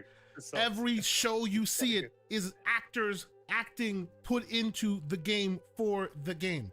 It stitches into the game with graphics and realism to an extent where you will not know where the game ended and the realism begins. It is nuts, the level of fidelity they've gotten to. And when I say fidelity, I don't mean graphics. I just mean in all things. You will stop for 15 minutes and just listen to the soundtrack because it's just that good. Wow. Like, they have done some super next level stuff with this. Not to mention the stories that if you play Control, you have some threads there. If you play Quantum Break, you have some threads there. So when you start seeing certain things combine and you start seeing it is really something different. There's just been a lot of people crying wolf all year, so it's hard for me to. But I'm gonna play it now. I'm gonna play it and make my own decision. But as someone who has only played the opening scene, it's hard for me to like take people seriously. So hold on. What I mean by the game is the music is made for the game. Usually you have like games that are authored with background music and scene, and yes, right. But this is what I mean by that is. This is like, imagine your radio fare that everyone is listening to that just happens to be in the game, but it's not radio fare, it's for this game. It's like pop quality, everyone's listening to it on the radio, normal IRL level quality stuff built specifically for this game. They spent way too much money on that soundtrack just to put it in the radio so you can hear it in the background as you're driving, or they interlude it in between various scenes. Like, it's too much spent just for that. Whereas, they do obviously every game has like great they have a full orchestras and all of that, but they went really far, as you can tell with all things in this. They went really far in the graphics direction. They went really far in the storytelling direction. Every piece of this puzzle, the one thing you can't say is it was phoned in. It was taken to its fullest capability. They even went and had 2 different pipelines for mesh and primitive shaders just to make sure that everybody got the best of the best. Because if you go mesh shader here, you lose a bunch of audience who can't support it. So then you gotta create primitive shaders for the other audience that can't. They went really far. They went as far even further than Microsoft and I would have bet gone. you, I bet you they didn't take $200 million to do it. This is my point. This is my point. And let me tell you, this is from a guy who does not like this genre. I have a hard time playing it. It is very and jump scares and just out of nowhere a face will just creep up on you. And I play it at night. It's like freaked. It's messed up. Can I ask you, because there's I mean, this is not a spoiler because everyone knows this. There's two separate characters with two separate things that are going on, right? You switch between this, and one of them is a little bit different to the other one, and one of them, scary games don't bother me and scary movies don't bother me, but like one of them is that I could imagine is a real problem for people who struggle with these types of games, and one of them probably not so much. Yes. But it creates tension masterfully. It doesn't mean you're in combat all the time. I really and it doesn't mean you're managing your inventory because I don't like the type of style of game, but I can't stop because it's required viewing. I just had an amazing thought. I need someone to do a mod for this game on PC where Alan Wake is Phil Spencer and Saga is Sarah Bond. Holy balls. That is the idea of the day. From my lips to God's ears, somebody make it happen. So what we need right now is Bing generation for motion. And somebody do this. That would be amazing. I would say to people, because there's a lot of people I've been hearing in the community saying, this is not my type of game and these games scare me and blah, blah, blah. They said the same about Elden Ring. There's an old Australian saying that does have a bit of swearing in it. So I know we're PG-13, but I'm going to break that just one time. Yeah, we just had someone's hearts being pulled out on screen, so I think you're fine. I think you're good. Yeah, I think you're good. Yeah. So I would say, get a tablespoon of concrete and harden the fuck up. Play this game, you will not regret it. It is this game. It's amazing. It's amazing. It's amazing. I'm stealing that, by the way. I'm going to use that. And for the console warriors among us, runs better on X, even on S. Why? Because obviously it's unbelievable. Because it uses mesh shaders. It's one of the things that Microsoft didn't do. Oh my God! Finally, someone used the tools. Oh my God, they used the tools. Now let's be clear, they didn't use all of them. They didn't use all of them because had they used all of them, chances are you'd get 60 frames on the S. But it doesn't matter. You get solid 30 on the S, like solid smooth butter frames on the S. Let me ask you guys a question. Please. What was the bigger bag fumble, right? Not picking up Remedy back when you could have, and this would have ended up being an exclusive, or not picking up BioWare before don't do that. Mass Effect 2. Don't do that. You know what you're doing. Mass Effect 2, Mass Effect 3. That's what you're doing. Right? That's what you're doing.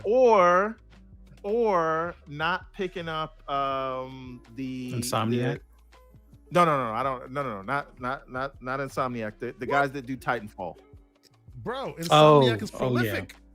No, but I think Insomniac would have been perfect for. I think Insomniac and Sony are perfect partners. So I wouldn't want to mess with that. I think that was a good. Okay. That's something that we're missing, though. Yeah. So I would say. Sega.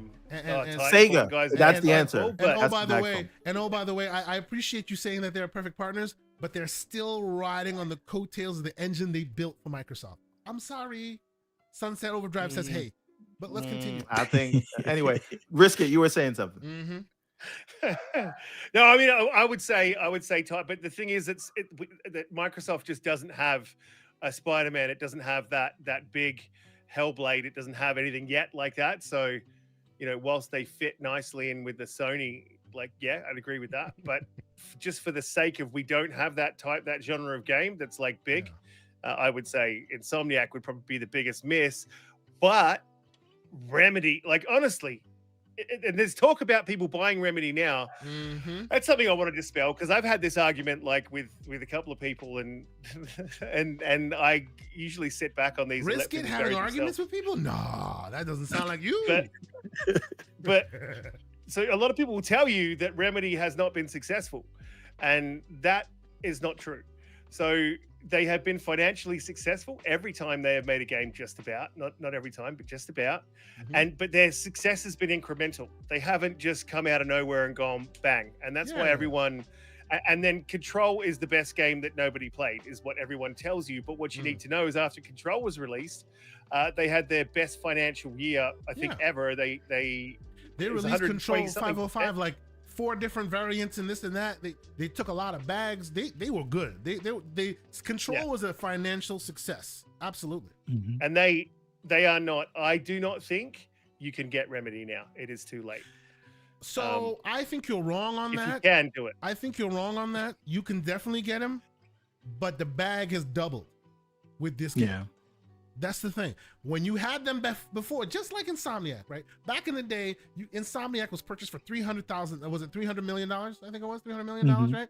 Which right now, something. It didn't even hit 300. It didn't even 300 million. Yeah. Which right now, if you hear that, you're just laughing because that was a steal. Somebody needs to put PlayStation in jail for that. That was ridiculous, right? That is that's where we're talking now. With this solidified, Remedy now walks out. It's almost like the actor that finally got his Oscar in his hand. He's crying not just because he finally got the award, but because it also means the bank is big, son. Come can I say something though? Please. Yeah. Remedy Entertainment's market cap. Yes. They're not listed in the US, but they are. Well, I think they are actually listed in the OTC markets. Their market cap is 398 million at the moment. So 400 million. But also remember, and you and I had this conversation before, when we're talking money, the worth of money means different to where you are, right? So when we talk AAA, people think AAA in American dollars. That's not always the case, right? The AAA that's considered elsewhere comes here and turns to peanuts and vice versa, right? So the dollar amount doesn't always tell the tale of the tape. And of course, Control is still relatively new. So I think we should maybe put a pin in their value for now and come back to it, let's say 6 months from now and see what it looks like. Because I feel like when the tale of the tape is sold and after the Keeleys, I have a feeling that you'll see Remedy come with his Oscar moment with a tear in their hand going, where's the bag, ladies and gentlemen? Because they finally so I think I'm not on this like buy Remedy train. No, I'm not saying that either. I'm not saying that you have to. I'm saying that it's possible still, but if you wanted to, all of a sudden you need to now reevaluate your purchase ideas because they are not going to take anything less than top dollar now. Yes, and this is my thing. I'm not in favor of any company being acquired that doesn't want to be acquired. Sure. And I don't think Remedy wants to be acquired. Sure. Now, if they come to the table with the hands out, sure. You know what but it is, I just, So for a moment, let's take it back to the game because I don't want to get too off the beaten path as far as the only reason I brought this up is because we all need to remember Alan Wake started as an Xbox IP. Of course. Oh yeah. Absolutely. And even if Remedy's not acquired, like this should have been an Xbox. Right? But I don't want them. I don't want them acquired now that they've done this. I don't want anyone to mess with this. So you know what's going to happen, right, Risk It? Next year, bam, bought by Netflix. Yeah. And then Sam Lake leaves like a year later, and then they never make another game. Oh, that'd be terrible. Okay, but for a moment, before we move further along on this train, let me pump the brakes because I did this the last time something like this came up, and I will be remiss if I don't do it here. Let's take a pause and slow clap for now the new benchmark of Black people on digital screen, because this even outdoes Forbidden West. Like, wow. When you see Saga rendered, holy crap, even the eyes, you know that there's always that what do they call the uncanny valley traversal that's really big. This does it. Like, you're seeing a human, even though it's digital, but sometimes it's not digital, and you're just like, is it or is it not? They have bridged that divide like nothing I've ever seen. Like, every once in a while, some of the Alan Wake renditions look a little bit weird compared to the live actions versus I can see the thread there a little bit, but Saga is on point like I have never seen. Like, I don't know if you see any differences there, Risk It. I know you've played far more than I have. There is one thing that if I say it, it's sort of a spoiler. Okay, then keep it out. Yeah, keep it out. It's up to you. With the live action sequences, I think they could have used more of the characters. Okay. And done a bit more with that on all sides. I would have liked to see that and had that woven into the story. the other one, the issues that I have with this game, and these are like really tiny nitpicks, right? Just starting off, they leaned a little bit too heavy into the detective stuff.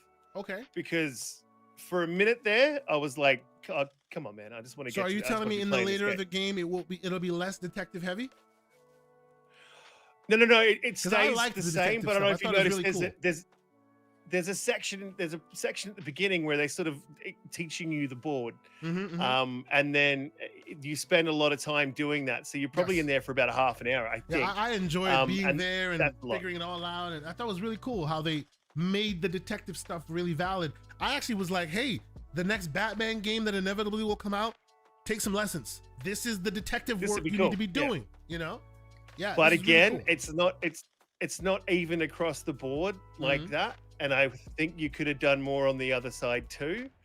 And this is hard to say stuff without saying stuff, right? I think there could have been more done on both sides for that. So that's a bit of a miss, a little bit.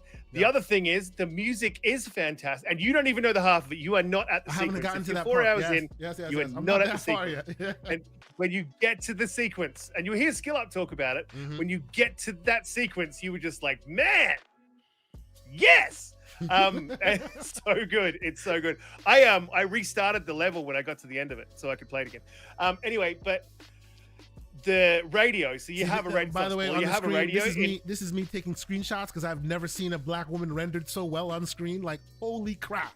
Look at that. Like pores and everything. It's just nuts. Anyway, continue. Oh, it is so good, especially when she's doing the detective stuff. Yes, and then they like sort of zoom in on.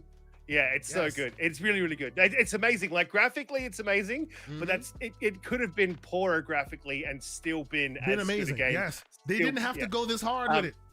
You know, and of course, but they did. Brag, liquid cooled 4090, so it's just like, oh boy, fantastic, man. Please, and the other thing is, you can't play that radio and walk around the room. That sucks. That annoys me. Me too. That's my negatives. I would love to play it in the background all day while I'm walking around doing what I do. I hear you. Yes. You know how I circumvented that? I found the soundtrack on Spotify and played it in the background while I was playing the game. That's how I solved it. I was wondering about that. Are they going to have a soundtrack? Because that soundtrack is pretty fun. It's amazing. Especially when you know what it means, right? Because each part of the music has a meaning to what's happening. So it's so interconnected. It's just a fantastic game, and it really isn't like. And I can understand exactly where everyone's coming from here because it has been that kind of a year where people have just been calling Game of the Year. Yes, you know, in January, yes, Game of the Year. Like you know, we've gone the whole way through. Yeah. But this game is really something special. And real quick, quick. Slow-mo is pushing back on me, saying the creation of one great black character does not supersede the multitude of black characters in Forbidden West with multitude accurate black people, at least to me. I agree with you on that. Yes, I agree. I'm comparing 1 to 1, but still, when you go to Forbidden West and you have like villages of super accurate looking people, I feel you. Respect. No doubt on that. I'm just like, this one is, because theirs is a little super hyper realistic. This one is so realistic. You're watching Twin Peaks. 2 seconds later, you forget you're even playing a game because it's just that real looking. It just washes over you and you move on because it's like, yep, they've hit it. There's no denying it. You know, it's just really good. And you keep playing this game for like, you're like, damn, what the hell is going on? Yeah. Like this is you understand, but then you get more questions. Yeah. It keeps you off your kilter the whole way through it, and it's worrying, but you're just like, I gotta see what's next. But it's still just, I don't like this game. Like, but it's amazing. I like power fantasies in my games. I don't want to feel like on the back foot throughout the whole experience. So I'm just like, I really want to put this down, but damn it, it's so good. And you got to know, and here's the one caveat that I will give, or I will say, I haven't rolled credits. Okay. And I've just made a major discovery, and it's okay, I get it. And you might have been able to pick it because I picked it at a point, and I'm like, I think I know what's going on with this one thing, because it's not just one thing that you go, what the hell is going on? It's like 10 things that are happening. You're like, how the hell is that? And who the hell, and why is that? And how did they know? And why? And what's going on here? So like you spend the whole game doing that. I've got to a bit. I'm about to roll credits. If I roll credits and they fumble the ending, which I've heard they haven't, but if they fumble the ending, it will be one of the most egregious misses in any video game. But I have heard, of your life, yes. Yeah, I will be devastated, devastated. I'll be like back on here next week, just going, oh man, it just wasn't it. And you know what? We will put a pin in this convo because I know Everborn Saga does have a point, but I'm putting a pin in it because I know Everborn Saga will finish playing what he's playing, come to this, and let's see how hyperbolic I was. I don't like these games. I think putting Resident Evil 4 Remake on a list of Game of the Year is a Travis Democracy to all the amazing, ridiculous Game of the Year games candidates that are on this year. That should not be on the list, but I have a feeling we're going to be revisiting this once Everborn is a couple more hours in. What do you think, sir? I also have no problem doubting a game at first and then playing it and beating it. This is a cycle of where we are, man. Come on. This is what I do. So you will hear my real thoughts on it in a couple of weeks. Absolutely. Can I ask you, Everborn? Can I ask you a question? Yes, sir. How can you put? This is the problem that I have, and remakes shouldn't go on lists, but when they're really good, like The Last of Us Part. No, I'm kidding. But when they're really good, like Resident Evil 4 was, yes. But Dead Space was also that good. So how in a year when you get Dead Space remake and it's that good, nailed it, and Resident Evil 4 that good, nailed it. So how do you put one on without the other? Let me say this. I played Dead Space Remake this year. And you played that was actually my first time playing Dead Space. I never played the original Dead Space. Yes. So for me, it's on my list, right? And then Resident Evil 4, I played so long ago and I didn't finish it back then. I don't even remember what happens in that game. So this all feels new to me, right? These games may have well not be remakes for me. So it's hard for me to. I feel like in the context of with that you're describing, Risket, it's less of an egregious affront if it happens to be a Dead Space, because I feel like Dead Space is far more removed. Whereas, how many Resident Evil 4 remakes do we need before we move on? There are many, right? And there will probably be more. There are many. That original game has many iterations. There are many iterations of that same one. Come on now, Dead Space, I hear you, right? And Everborn makes exact example, right? It was a game of its time, and it was in the zeitgeist for a long time, and people put it in the back of their mind, and now it comes back, and you're like, wow, it deserves it. And this is the many people's first chance to try it. Even though I still think remakes are, it in a year like this, where we're gonna have to do some snubbing, and we're gonna talk about them snubs, because I put a Twitter poll out, and boy, were the responses interesting. We're gonna talk about them snubs. In this year, to put 2 remakes, or for that matter, 2 Nintendo titles, on the Game of the Year thing is a little bit egregious. So I would be a little more upset about Resident Evil 4 than I would be Dead Space, because that one has had more time removed, you know what I mean? That's like putting The Last of Us 1 remaster on the list right now. Pitchforks, it should be. It should be. See, remasters and remakes, it kind of depends. A remaster at any time should not be an included party kind of thing. But a remake, if there's enough of a change, whether it be mechanical or maybe a twist in the story, possibly. But sure. But like you said, in a year like this, maybe not. But it's tough. But there possibly should be a category for revisited story. I mean, you don't usually have this issue with movies, because even though it may not have the same title, you could clearly tell it's the same plot and all that stuff, just new faces and whatnot. But sometimes every movie is the hero's journey from Joseph Campbell. That's every movie. It's really interesting that you say that.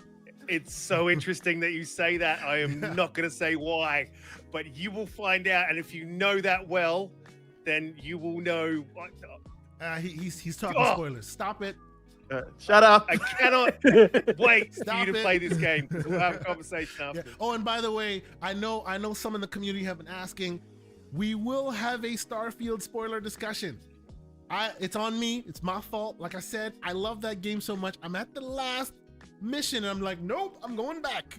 And that's what's delayed us. But before we move forward, though, I would just like to point out there are 201 people watching right now, and only 88 likes.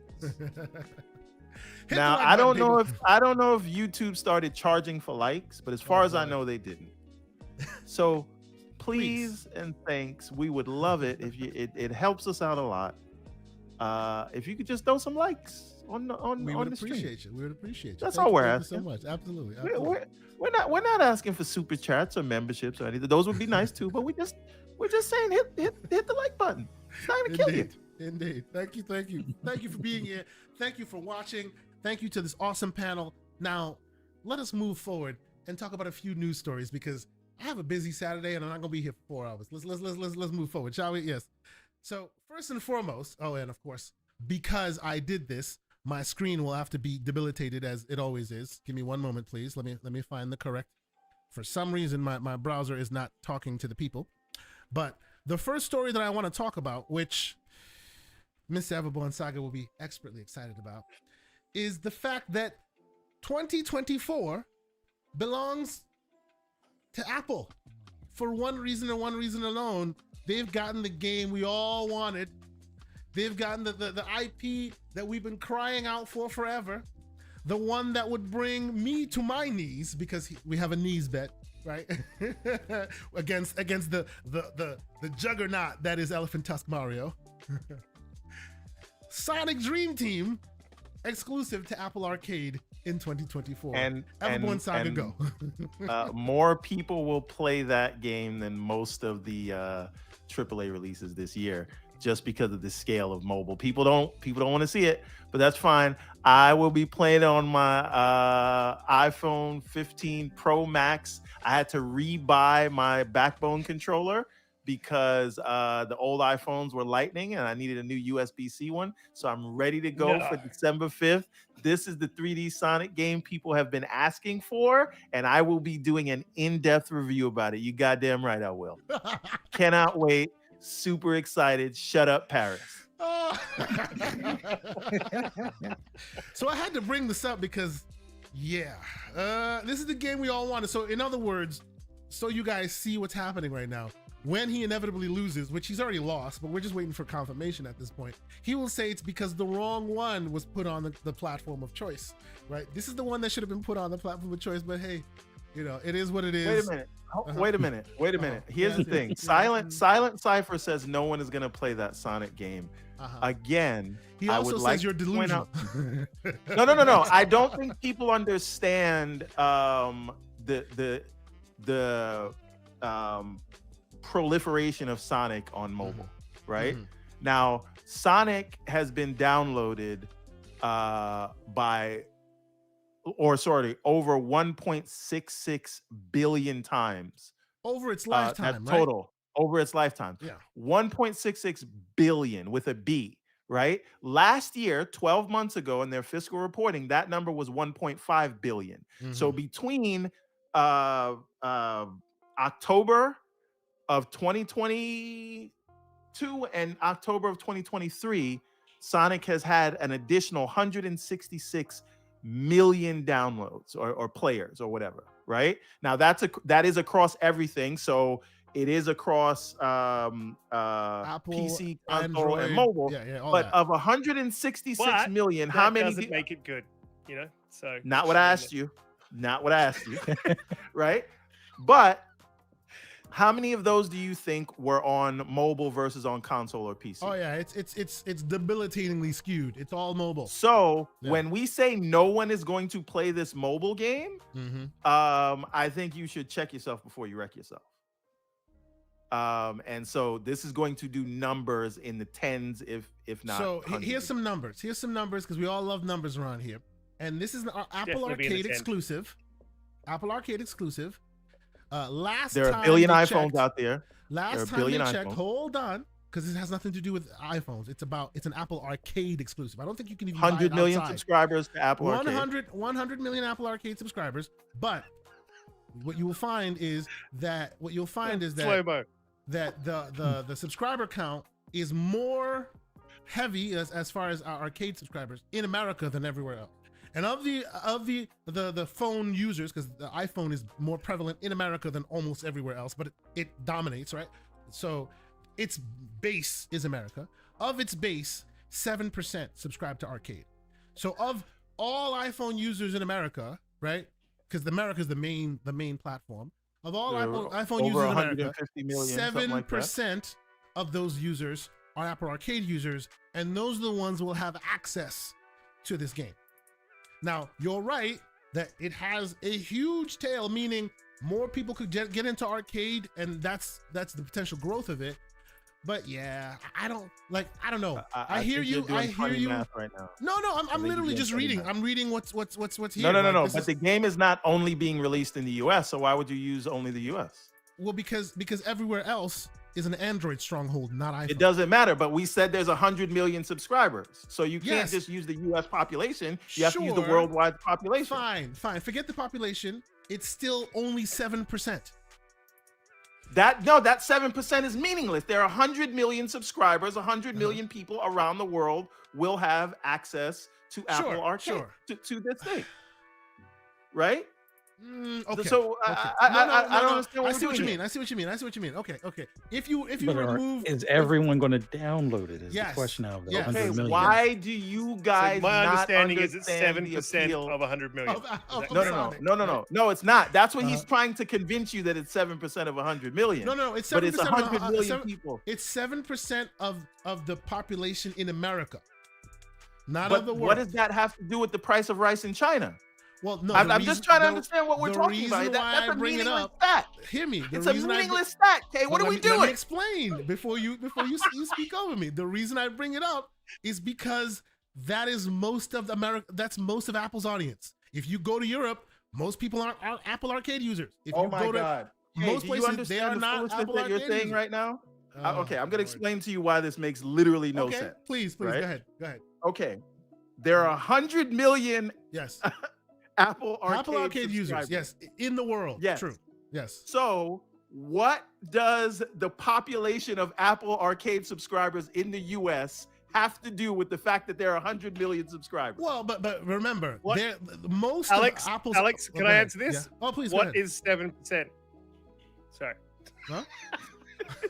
I said it's $500. You're confusing kids. Now you're confusing me. Like, well, math is not his strong suit on Saturday morning. Stop it. No. That's not what I mean. Look, and maybe I didn't make myself clear. Look, the reason why I say that is because, by and large, Apple's power is America.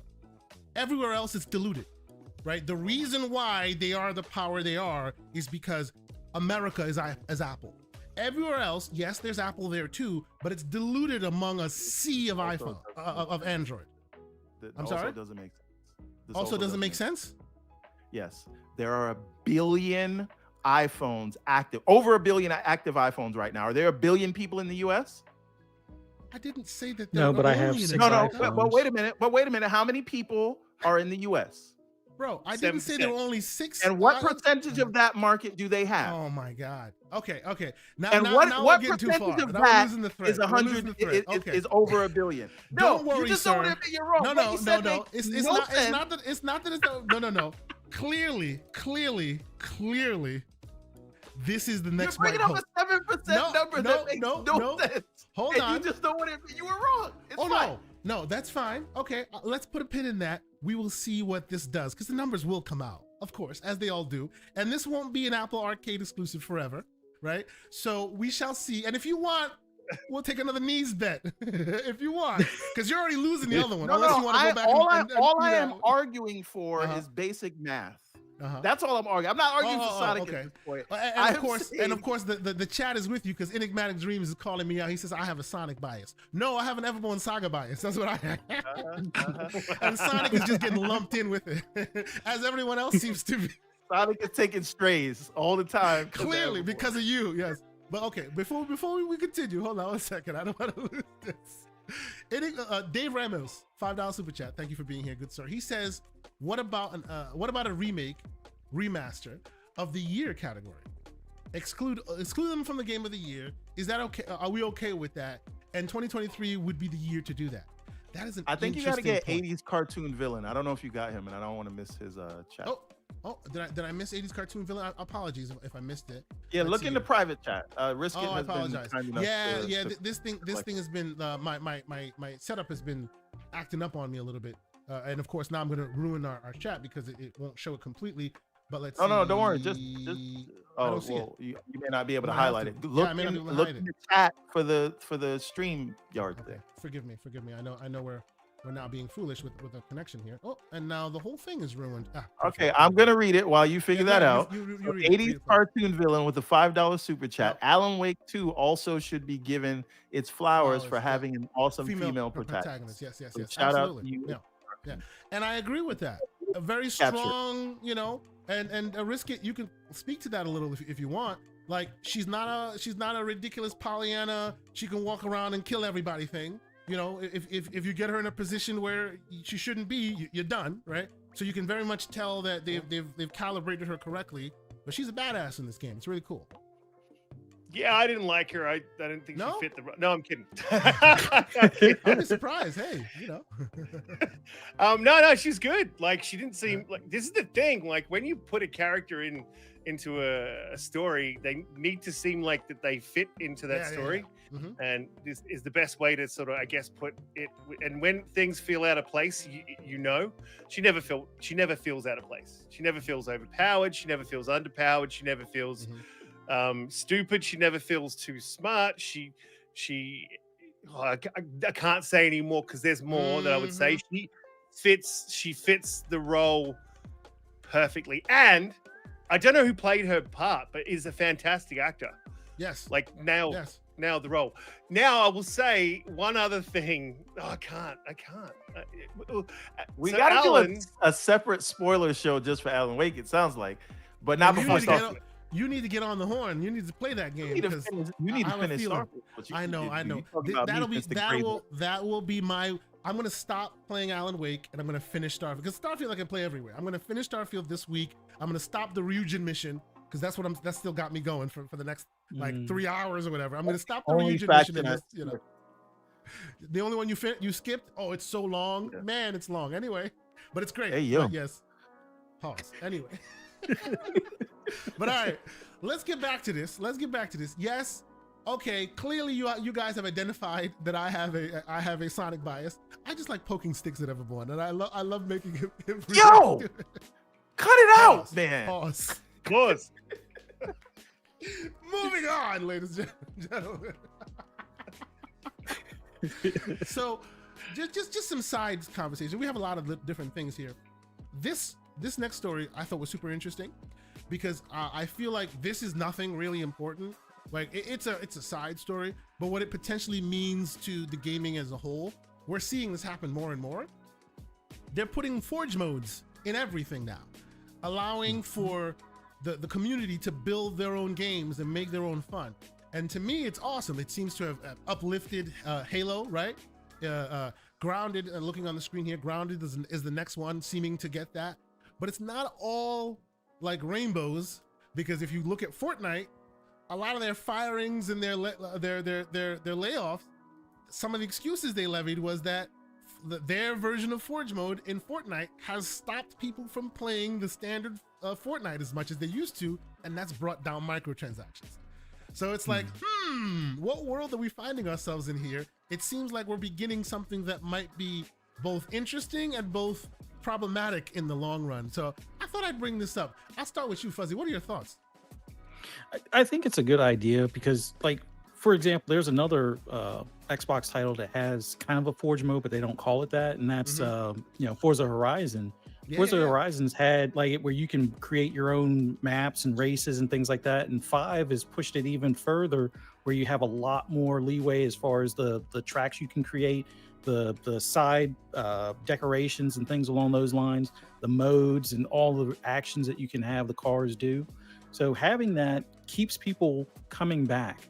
The seasons is one way to, keep people wanting to get that, next car or that next cosmetic or item or something like that. But having it where they can create their own kind of way of playing kind of helps hold that community over until the next, Forza comes out. Which is really cool for us, right? Very, very cool. Yeah. Like consumer. You can jump in. I hear like, why make the maps for yourself when you can have the community do it for you? But see, on the flip though, like I added, on the flip side, it's seeming to be not good for business in the short term. You know, like it's seeming to be detrimental enough where people are now losing their jobs at Epic for it. Well, no. Wait a minute. We should clarify that. That was a business model. Yes. No. Plan Exactly. that they messed up because they were too. Listen, pay the creators, sure, but it was too lopsided in favor of that. And what this allows you to do is have an economy that will be driven for you in the same way YouTube. So let me. One thing. YouTube doesn't make the content. We make the content. And they get a cut of that. And so that's what they're trying to emulate with these games. Instead of them having to curate each season like that, it's a way to do it. And it makes sense, but you have to balance that based on what you're going to pay the creators versus what. So the reason why I interject just a little bit there is, like, if you read what they said, it wasn't just, yes, it's true. It's the buy-in to the community as well that did that. But in the standard Fortnite model where, hey, a new season has shown up, we have all these new characters, you can go in and buy the season pass, and then you grind to that model has been broken by giving people the tools, right? So in addition to paying them, right, to do that, which also takes money from you, to your point, Everborn, absolutely, they no longer follow the, hey, look at the new MCU skin, now we're gonna all buy in and grind to get it. They now just stay to the Forge maps because that's what they like and it's interesting, and it has none of that, and they can keep playing, and the Epic no longer gets their monthly or seasonally hit of cash, right? So it's both. It's both, hey, we're paying these creators to make this thing and it's cool and great, but they're also better than what we're making, so people are not buying our stuff anymore. That's what's seemingly happening here. Yeah, but that's what I'm saying. It's not an issue with the whole Forge mode thing. It's more of a finding the right business model out of it so that the creators can get paid. I guess the question is, like, do we see a future where they infuse some kind of monetary microtransaction thing in other people's creations? Because that seems to be the where we're headed here. No, I mean, you take a cut of it. You take a cut of the things that they're selling. It's just that Epic gave them a really high cut, and they didn't. It's like they didn't really think it through because they thought it would be this percentage of their business, and turned out to. Based on Epic's conversations, though, even if they crawled the cut back and made it more advantageous to Epic, the cat's kind of out of the bag. They can no longer get people to be on the season train that has made them as great as they are now, because that Forge is such a good option that people just kind of stick to it rather than following the season train, which is where most of their money came from. That's the part I'm like, that's a little funny. I'm wondering if it's a lack of overlap. Oh, I'm sorry. Go ahead. Risk it. No, you're right, Fuzzy. Jump in. Oh, like with some of those games, they have it where the season pass, you can only do the progression in like set modes or like their curated modes for that season. I'm wondering if you could do like grind through a lot of the, player made content and still get those rewards. Like that would, to me, make the sense as far as the balance. Like, back to Forza just real quick. With Forza Horizon 4, you could grind player-made content to still get stuff out of the seasons, and they kind of nipped that a bit in 5, where if you wanted the content from the season, you had to do these specific things on a checklist.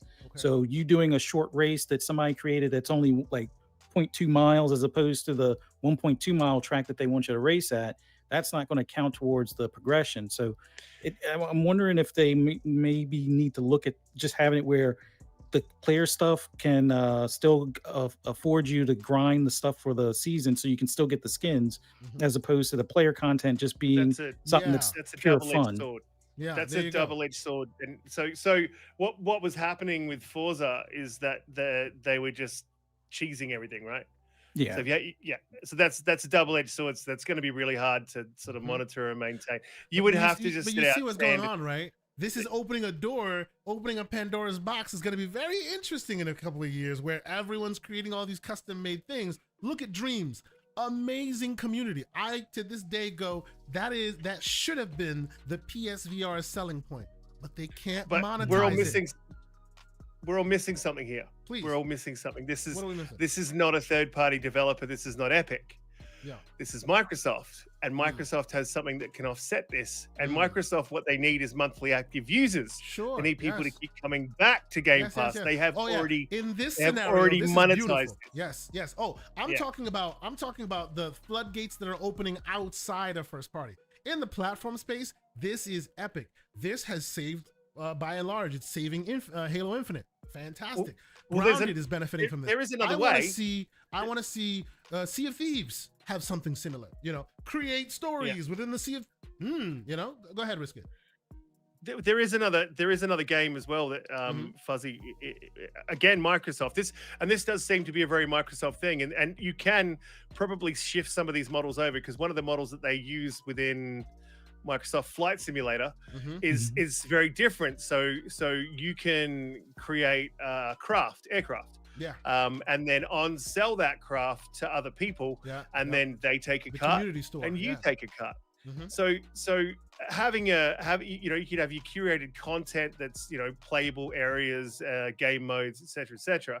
But then you could also start bringing in player made store stuff where you don't have to create skins and all that sort of stuff, and then you sell that at a cut as well. But I mean, Everborn, you're 110% right. You just need to, when you monetize that, I think what Epic did was they made an assumption or a projection. They made a projection that this is where the business would be at with the player-made content, and that if they took this much of a cut and gave this much of a cut to them, they would make this much. But I don't think the player-made content blew up the way that they had wanted it to, and then so obviously it's not sustainable at smaller amounts of content. The more content, the more money, the more of a cut you're making. So it's you just have to price everything correctly, and I think in Epic's it's an case, interesting place we find ourselves. I think this model can work. I don't think this model is an issue for the industry, and I think it's the same with every model. Like, it needs to exist alongside something.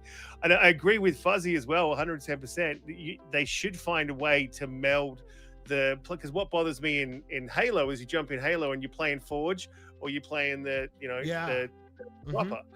I don't want to do that. I'd like to be able to bring this map into my mix. The other one.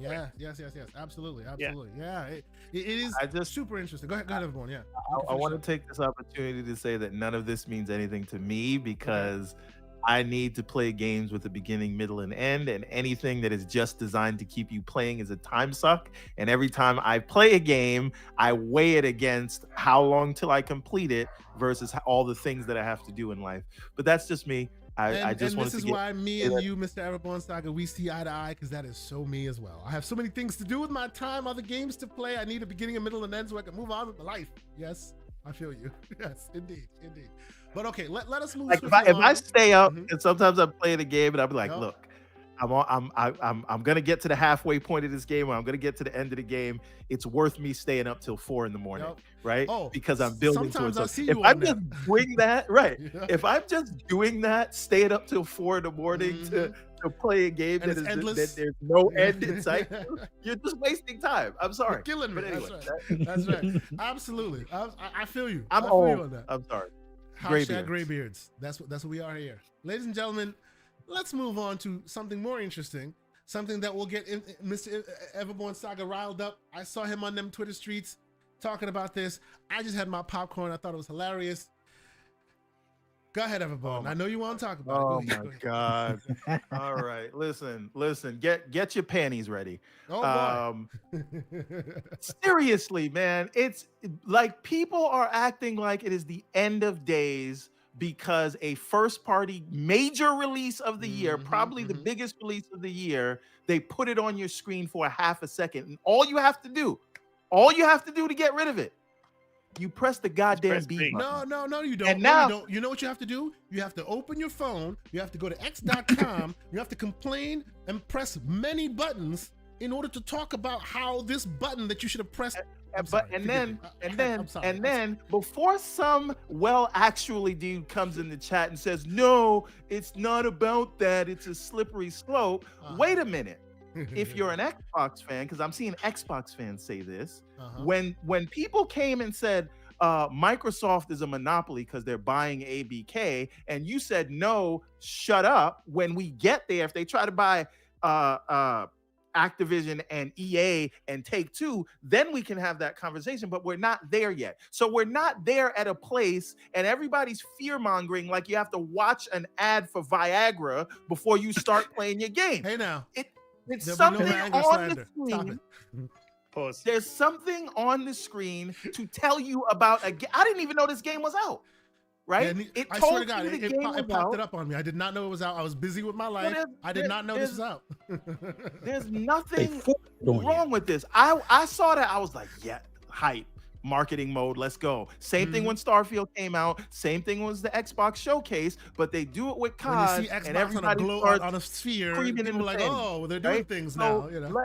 Let's cut out the nonsense.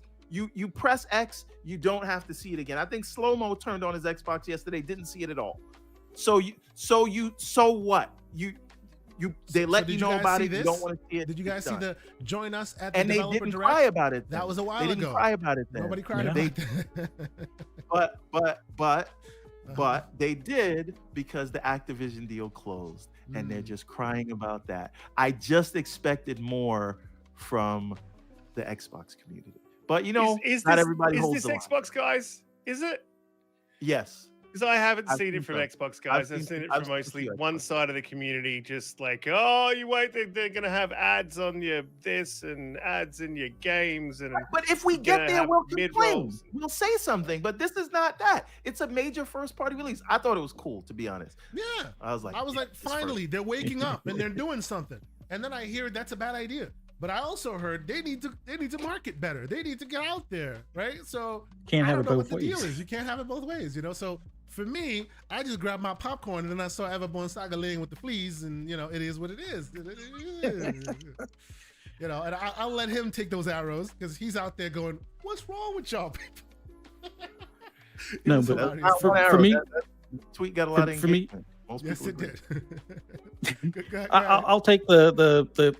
I won't say it's the counter approach, but I'll just put it out there. I don't like ads anywhere, whether it's on Xbox. And I saw the ones for Starfield. I saw the ones for Forza. And I swear to you, there was one for MLB years ago. Like, yes, I think 21's when they first came out. Did it ruin your day? The following year when they had the Negro Leagues added to the series, I remember seeing an ad and I was like, I don't really care for an ad, but hey, I was going to pre-order it anyway. But that's not the only place I see ads. I see ads on my PlayStation, and they go and add a tile, which I try to keep the whole little horizontal row of tiles kind of neat, where it's just the games I play, and they add a tile every so often, and I hate that. I got to go and delete that tile. I also hate when I start a game on my PC as far as Steam with the little pop-up, save 20% on this, or the big gaming sale for the autumn or whatever. I don't like ads anywhere. Hulu is probably another one where if it wasn't for my family still watching stuff on Hulu, I would have got rid of them years ago because of the whole BS, bait and switch where it was like, and still give you ads. Yeah. Hilarious. Exactly. Question: does anyone who actually is the one paying the Hulu bill actually use it? Because I feel like I hear that for everyone. The people who pay for Hulu are always like, I don't watch that shit. But it's like, no, I got family members that watch it. So what is going on? Hulu's becoming the Discovery Plus of streaming services. But ads anywhere. Like Disney I buying just Hulu anyway. Yes, I mean, Disney's buying Hulu. Yeah, Disney is. Yeah, we can do an on the real minute for that later on. I'll talk. No, but I just ads anywhere. I don't like them. Is it the end of the day or is it the end of the world? No. I mean, it takes like 2 seconds, like you guys hinted to. It takes less time to hit the exit or cancel out of there than it does to post how angry you are about it. I don't typically post about angry ads, but how angry you are, sir. Come on now. But the funniest take I've seen, like, kind of like shutting down the whole fake outrage on it to some extent was, somebody like, well, for those that pay money for movie tickets when they go to the movies, do they complain when they see ads for other movies? Kind of thing. And I thought that was kind of funny. Personally, like I think for me working in marketing before I retired, I think that's part of my affliction against ads in general. Like I understand they have to exist. Where you see one? Yeah, it's one of those things where I know what goes into it. I know what's involved. I know it's something that we can't avoid without really putting other things in the background to block pop-ups or things like that, or tracking. But I hate ads anywhere. But I'm not going to be on social media and be like, oh my God, I'm paid. No, why are they doing this? It's like, I don't. Real quick, and I want to address it before it leaves, because the software is acting finicky. Michael Patton, $2 super chat, adding a very important point to what you're saying exactly here. Ads or Game Pass price increase? Ads, I say. I don't know if we have to. I don't know if you have to make that. No. Like, in the general term, if it was a choice of, because that's where it is, right? They need to make their money. Obviously, there's more in it than that. Clearly, I don't think so. I don't know who's going to agree with me. I don't really care. I don't consider this an ad, right? And I'll tell you why. Party. Right. It's first party. It's awareness about a thing. Yep. It's not intrusive. If they're playing a video thing or they're trying to sell you something that is not why you came to this box. Listen, what I want them to do? You say it's not intrusive. You have to press a button. Come on, man. I want them to use AI, and I want them to analyze my gaming stats and surface games to me that I might want to play. Right? Don't show me FIFA on this, because I'm not going to play that. Fine, right? Have it actually be targeted to me. But this is not really an ad until they're selling you some non-gaming thing. That right there, Everborn, that right there is where I completely agree with you, 100%. Like, usually the things that piss me off is I'm playing a game, you show me an ad about the game I'm playing. I'm already in pocket. Move along. Find me something that I haven't played that I'll go, oh, that's interesting, right? Use, like you're saying, make it more tailored to the person. So if the person's a Game Pass subscriber, don't be telling me, oh, Game Pass, subscribe to Game Pass, because you see that I'm a Game Pass subscriber. That's growing pains there. But the fact that there's an ad on the screen, or hey, this important thing is on the screen. On a console that you go to play video games on? Yeah, come on. But it's a button. I'm really trying. It's just not working. Yeah. So look, I jumped into the Xbox and like, as I normally do, jumped into a party. And I hit the, I was like, what the hell is this B button? And just moved. It didn't even like cross my mind at all. It's like, I hit B button. Right. And then I like jumped into a party and someone's like, oh, did you get the ad? And I'm like, what ad? The dreaded ad. I was like, what ad? And they were like, the Modern Warfare. I'm like, oh, the thing that popped up for us. Yeah. Yeah. And they're like, what do you think? And I'm like, I don't know, man. I skipped it and then started playing. Like, it wasn't a thing. Yeah, I was like, they talked about it like you not got a the thing or something. What are we doing? It was just not a thing. I'm just I like, don't get it. There are other things we could complain about. Like, let's complain about the 4 that the game got, not this. I just don't. I think this is much to do about nothing, and absolutely, great. It's just stupid. But Jez Corden said on a week or 2 weeks back on Xbox 2, he said, slow-mo saying something, but he said that Xbox having the marketing for COD is going to be used against them somehow, and like clockwork is being used against them with this. Oh yeah, of course. Right? It's too much. So yeah, speaking of Jez Corden, I don't mind. Let's have a quick couple of blocks of stories that I pulled from Windows Central, who've been doing really good work in this space this week, as they normally do. Oh, Jez is a sore point with me today. He cut my grass, man. He cut into my show. Split my show completely in half, man. If Xbox 2 is running when you're live, you may as well not be live. I hear you. Like why do you think we did this show on Saturday mornings? We are Saturday More Cartoons for a reason, sir. But let's talk about this real quick, because I feel like it is worth a conversation. Where have they been? I've been waiting for them since the purchase of Bethesda. This has been my port of call. This is what I've been waiting for. Where's the next Wolfenstein? And it looks like Machine Games is in the background, churning that butter, doing that interesting thing. We might hear from them later rather than sooner, because this is looking like they're spinning up a whole new studio in Sweden. At least they're alive. All I keep hearing about is Indiana Jones, and for the life of me, I don't care. Even though I'm a graybeard and I'm from that season, you know, I think you will care when it comes out. I hope so. I hope so. Yeah, I'm open to be changed. That's blasphemous talk. That is. I know. But you know the reason why? It's because they've trotted that IP out one too many times and really like Crystal Skull was trash. And then the next one after that was trash. And every time convinced Harrison Ford shows up, he gives us another sad rendition of old Indiana Jones, and we're just like, we just want to remember you at your heyday. Go away, like go. Like the last one wasn't terrible. Game wasn't terrible. Come on, man. I think people get harder. Like even Kingdom of the Crystal Skull. Yeah, like it has some good points, sir. That'll paint you in a category that will move on forever. Are you telling me that game was that was good for you? Do you believe it wasn't good? It was just an indie movie. A nuclear blast by jumping in a refrigerator. Is that what you believe? But listen. If I tell you what, this would be a totally different conversation because I was waiting for it at Games Fest. Yeah. At Fan Fest. And if he had come out on stage, and I was fucking convinced that they were going to do it because they had ads Ford? in Xbox Square, they had ads for the Indiana Jones movie during the Fan Fest, and I'm like, oh, they're definitely going to do this. They've got to do this. And I was waiting the entire show for waiting for Harrison to walk out. And then he walks out. They didn't do it, and I was like, I don't think so. I don't like like Disney can't get Harrison Ford to do what they want. I don't think Microsoft can.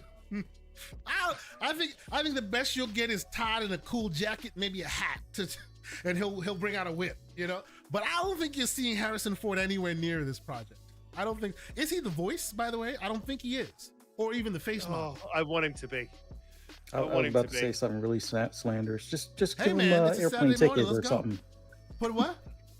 Put him on an airplane. Just give him an airplane ticket or something. Just man, that is not cool, sir. The man has issues. I like his rendition of Indiana Jones. It's just it's he probably should just go off into the sunset because it seems like he's cranky and doesn't want to be bothered with he's stuff that made him what he is. into the ground at this point, right? It's like every time they associate him, it's like it becomes, and I know they tried to offset it by handing the baton off to freaking what's his face, but that didn't go off well. You know, it was ridiculous. You know, all of this does is tell me that hopefully sooner rather than later they will start getting back to what I love them for, which is turning that crazy, ridiculous, shouldn't be interesting Wolfenstein story into something you care about, which they've done twice now. I just need the finishing, right? I need the last chapter in the story, and then you can move on and do whatever you want. But like stopping and doing indie in the middle kind of just makes me go, oh, I just want to finish it. I need to combat this Harrison Ford and indie slander with a little bit of Wolfenstein slander. Oh, okay. I did not like any of those games. None of them? Like not a one. And I tried. Wow. Like I so you really, don't like really punching tried. Nazis? I mean, that's the whole appeal. You get to punch Nazis in the face. That was the thing. That was the cool. Campaign. Don't get me wrong. That's cool. I got no issues with shooting Nazis, but the gun. Listen, this is an unpopular. It's a little too hardcore, right? Like so too much. So no, too much gun violence. No, because I felt like it was a little bit too unreal, crazy. It's like, just you know. No, it's just big floaty combat. Like the guns seem too big. It's not tight. You sort of, it's got that floaty gunplay. Yeah, I don't, no I just, it just didn't, I couldn't get into it. I'm the same with Doom. It's like very much like Doom. Yes, you're right. It has very much a Doom style of combat. And I will, no shade on you there. I will say, like for me, I loved the story and what they did and how they made this blockhead of a character so interesting that some of the floaty aspects of the combat, and you're right on that, I was able to traverse that divide. I also Have you guys ever watched The Man in the High Castle? Oh yeah, of course. This is very much The Man in the High Castle. Yeah, that's what I'm saying. Like that's it's what The Man in the High Castle of the game. Appeal. Yes. No, but the story to me keeps me there. Although I know that I do hear your points as far as the moment-to-moment combat, right? If you are a type of person, like if you're like Special Nick and you skip cutscenes, you might not like this game much because from a moment to moment, right?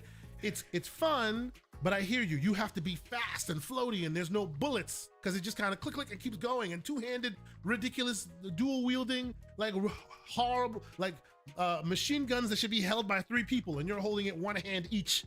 Crazy, weird stuff, right? Yeah.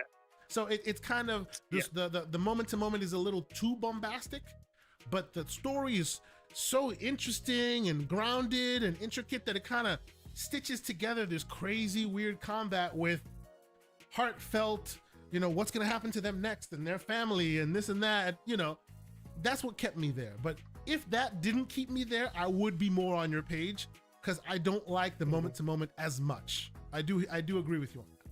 I do agree with you on that. But I'm still excited to see them finish this story. It's like, who would have thought that Duke Nukem would be a character you care about? That's how I equate this game. You know what I mean? They make a character you care about. I'm like, wow, that's amazing. Who else can they do that with? Right?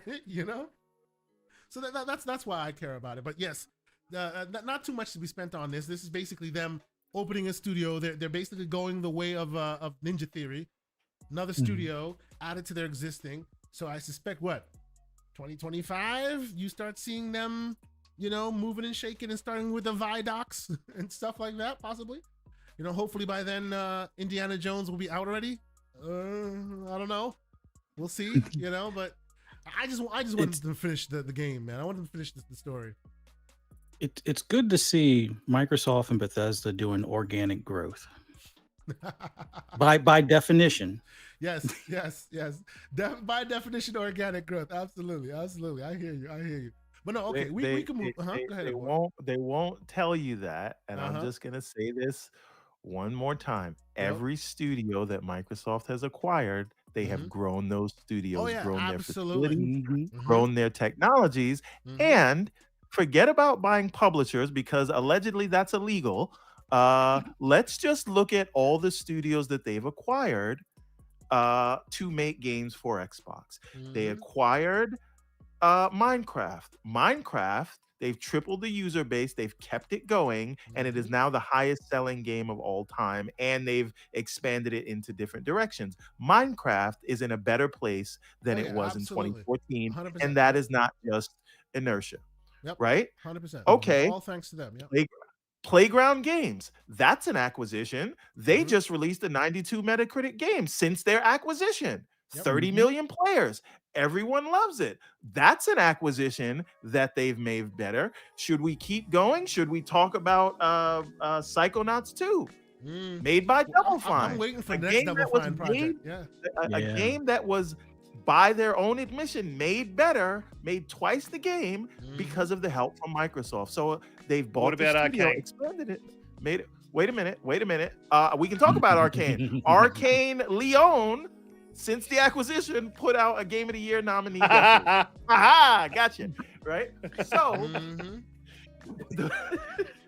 the point is, everyone, by the way, Redfall ain't as bad as it used to be. I'm saying, I'm sorry. I've played it since some patches. Look, we're not talking about Redfall. It's still ain't good. But the point is, like, yes, they had a bad day at the office with Redfall, but Ninja Theory, what they are working, and I know they did some game, but that was like already in development. It was done, right? when they basically brought it out. Right, and they put it out because of contractual obligations. And actually, you know what? If they had released that like now, it probably would last longer. Maybe, yeah, but they probably would have put a budget behind it, probably marketed it better. It would have been better. They've expanded that studio, opened new offices, have new tech, and they have one of the most anticipated games come out. And visually, you can see the upgrade from Hellblade 1 to Hellblade 2. So again, explain to me how Microsoft is making studios worse through these acquisitions. Yeah. You're talking to some people. Your flea is showing again, sir. Your flea. No one on this panel or even in this chat will argue with you, I don't think. or will they? I don't know. I'll leave it to the chat to say so. The chat argue with me. Who knows? Maybe somebody will argue with it. Pragmatic Eagle, $2 super chat. He says Xbox needs Crystal, Eidos, and the Tomb Raider IP. On that, I agree. Yeah. I would say don't buy a studio.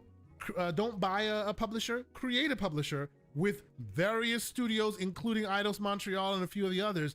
Create a new pillar.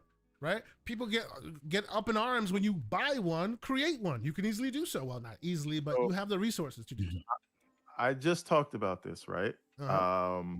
I think in terms of expertise, there's a lot of variety in the Xbox ecosystem from a first party perspective, but I think it's too FPS heavy.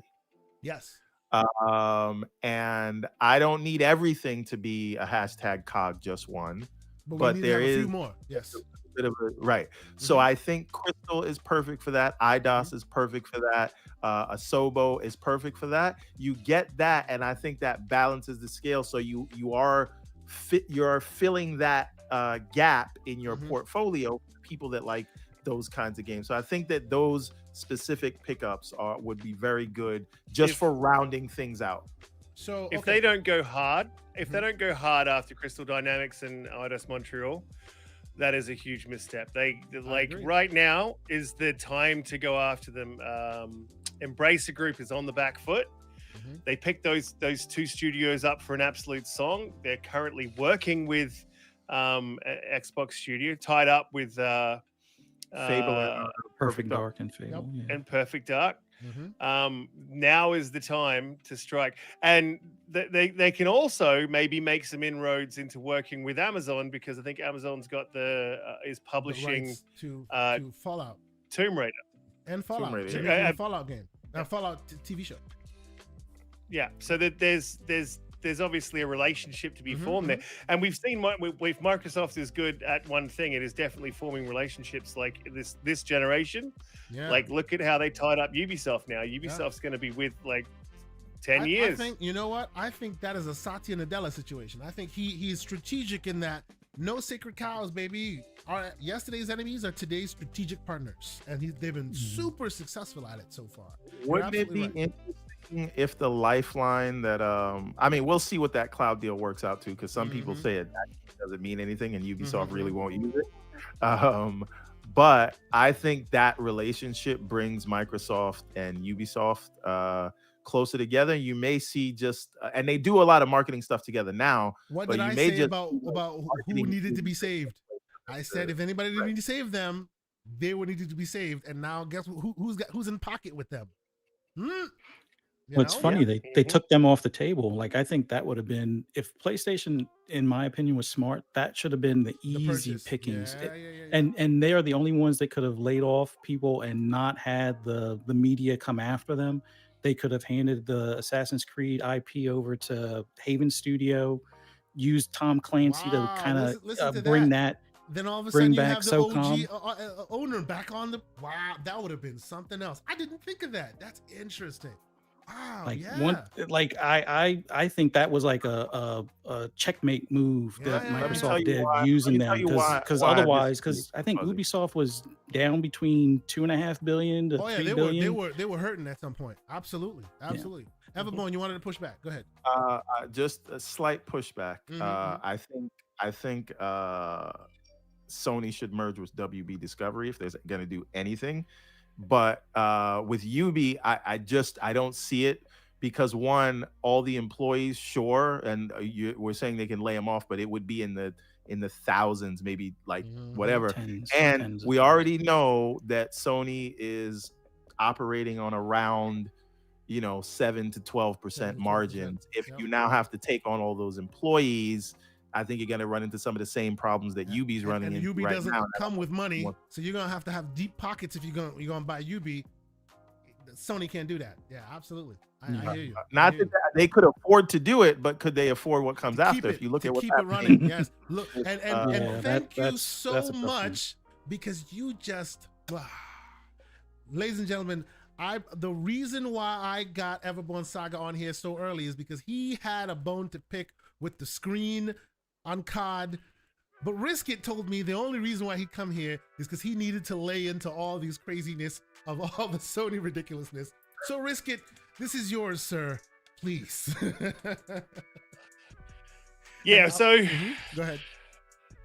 I don't know. I don't know if you managed to catch my show earlier. So I stayed off this one on Twitter.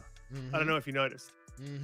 And the reason I stayed off this one on Twitter is because I mean, I did say that, like, if you think that Sony had nothing to do with this, then you're kidding yourself. And you are kidding yourself. And it just goes to your lack of understanding of how parent companies, subsidiaries, and business works. That to me would be, fairly clear. So, but the reason I stayed off this one is because 100 and something people lost their jobs. And it's tough. That and not in a way that they were happy walking out the door, because a lot of them were, yeah, a lot of them were oh no.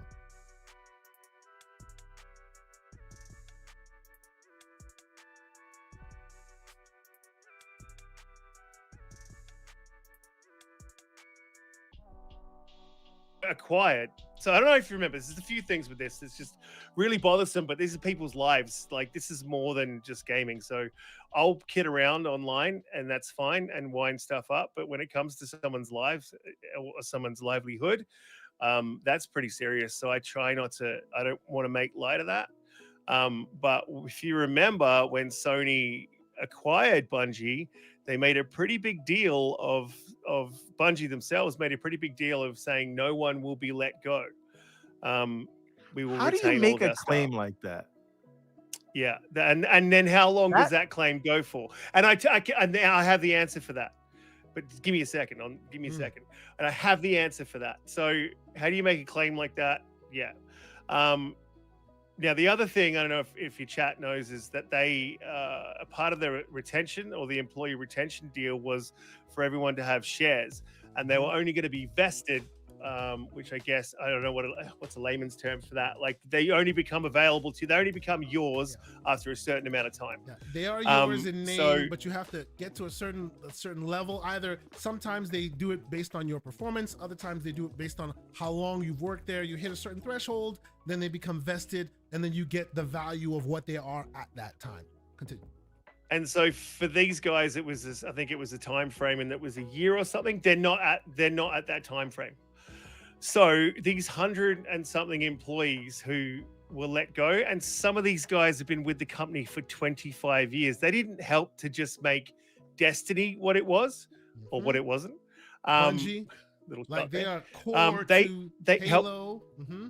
Halo. Yep, absolutely everything that Bungie is in a big part because of these guys. So again, if you are on Twitter, when it comes to stuff like this, don't pick this up and run with this as console wars. Even though it's always good to have one, right? It's great when you get one. It's always good to just go ha ha ha. But this is not a ha ha ha. This is a fuck, tough. Man. This is sad for everyone. Yeah. It's not cool. And what it means for the franchise as well. And the other thing that really bothers me about this, and look, this got really political in our green room when we do topics chat. Got really, really political, and we got into capitalism and options and what other options and how this is how the world works, and fuck that, fuck them, screw the PG-13. That's what happened. We have these conversations in the background. Maybe we should have them on the show. I don't think a lot of people would. No. You know what? It's very interesting you bring this up, Risk It, because myself and Everborn, we've been having this chat, and this might be a quick moment to take a quick pause and talk to our community, because I feel like we come on this show and we're running around 2.5 hours right now, and it gets more interesting as it goes, but then our life starts coming and we're like, oh, it's 12:30 and we gotta go. No, we cut it short. But we see that people want to have these sensitive conversations a lot with us, and we appreciate it because we try to be earnest in it.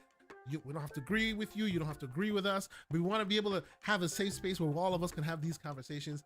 We may look to other forums to potentially continue the convo, because I feel like our gaming, our Saturday morning cartoons turns into an interesting debate from time to time, and we might need to have a space for that moving forward. But I agree with you, Risk It. There's some very interesting, nuanced, difficult conversations that we have in the background that deserve to be in the foreground. So we should talk about that and potentially have a space for that moving forward.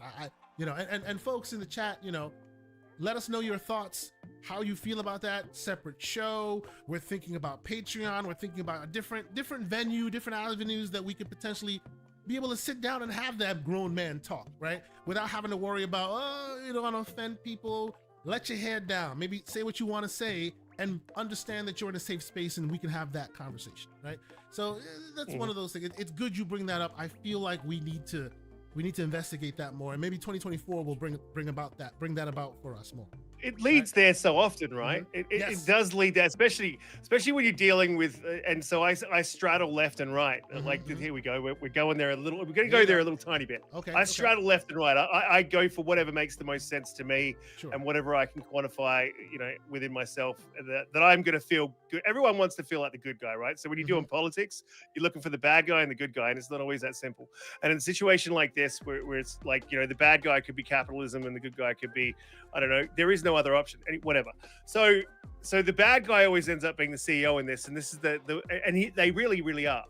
And this is the argument that I have, because I do have a couple of and I have one particular panel member that loves his right-wing stuff, and me and him go at it all the time. We have really good conversations, but there is no world in which the CEOs, and yes, they did lose their bonuses, and so they should.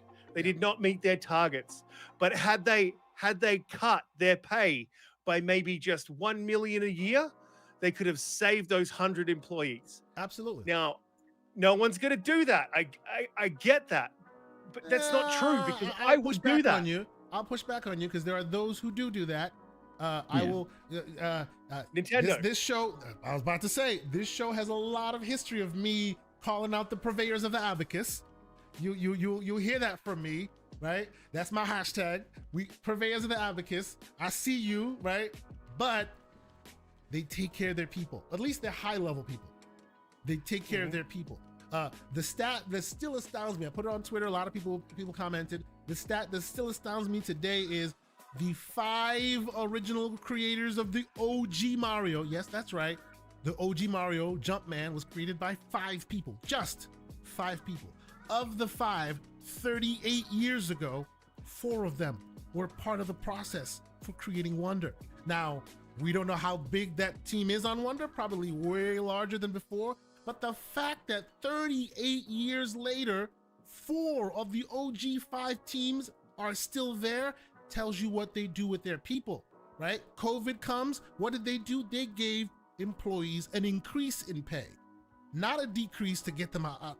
This is, if this was across the board everywhere, we'd be like, oh yeah, that's just the nature of the beast. There are others making different decisions, right? And we won't deny that Nintendo owns this market. They've been selling y'all abacuses and printing money forever and ever. They sold you cardboard and you still buy it, right? They're gonna show you the latest, greatest, next generation tech that's gonna blow your minds. Yeah, PS4 tech. But they pay their people well, and they cultivate their people, and we got to call it out. So salute to the advocates. They look after their most valuable resource. And I think a lot of businesses forget what their most valuable resource it is, and it's people.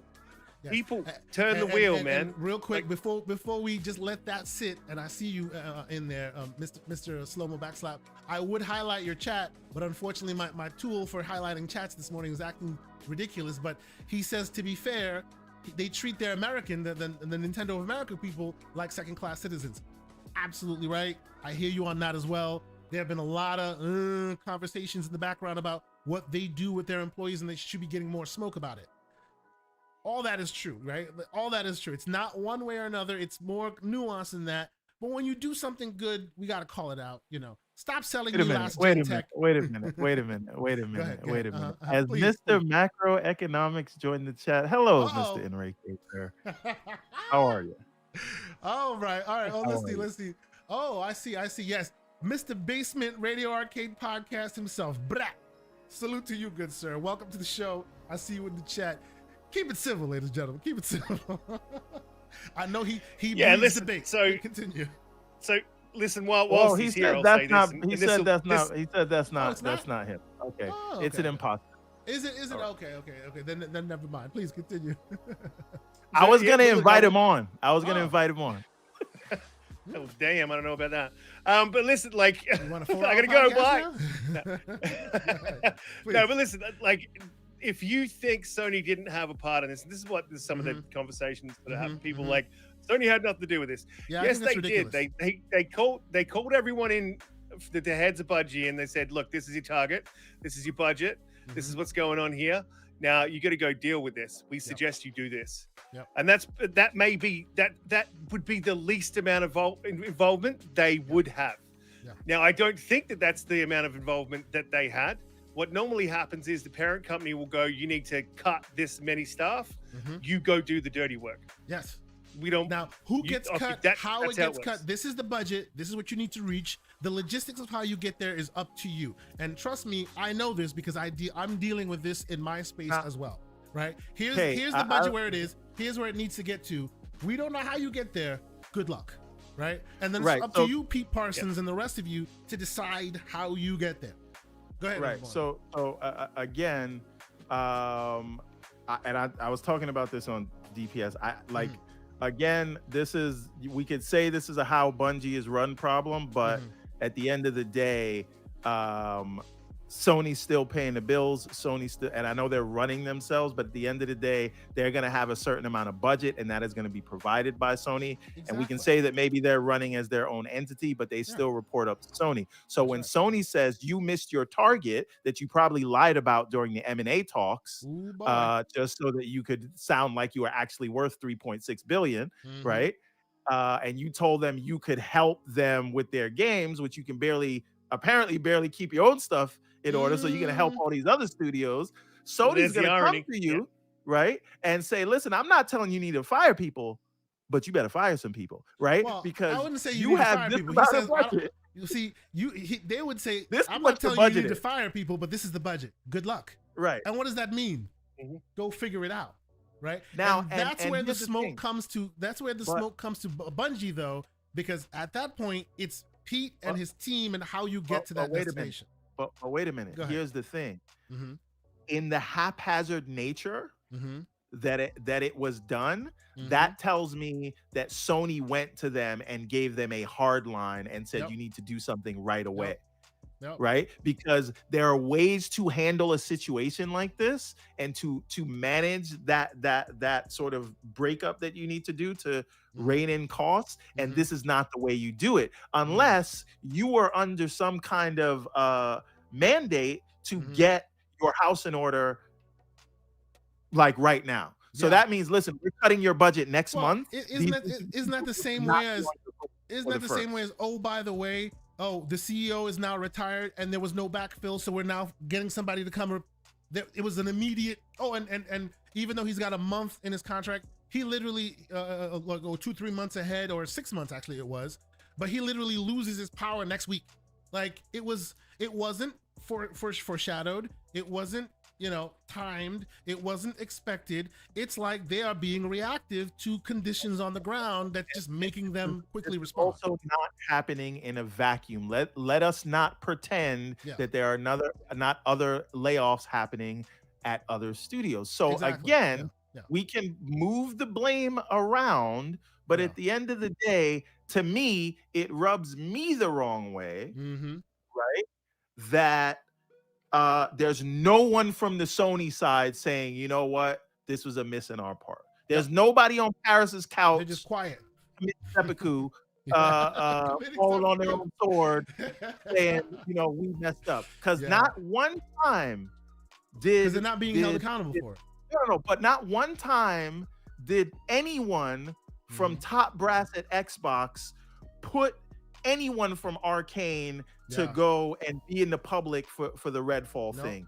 They went out. They took that. So that's what you're supposed to do as a leader.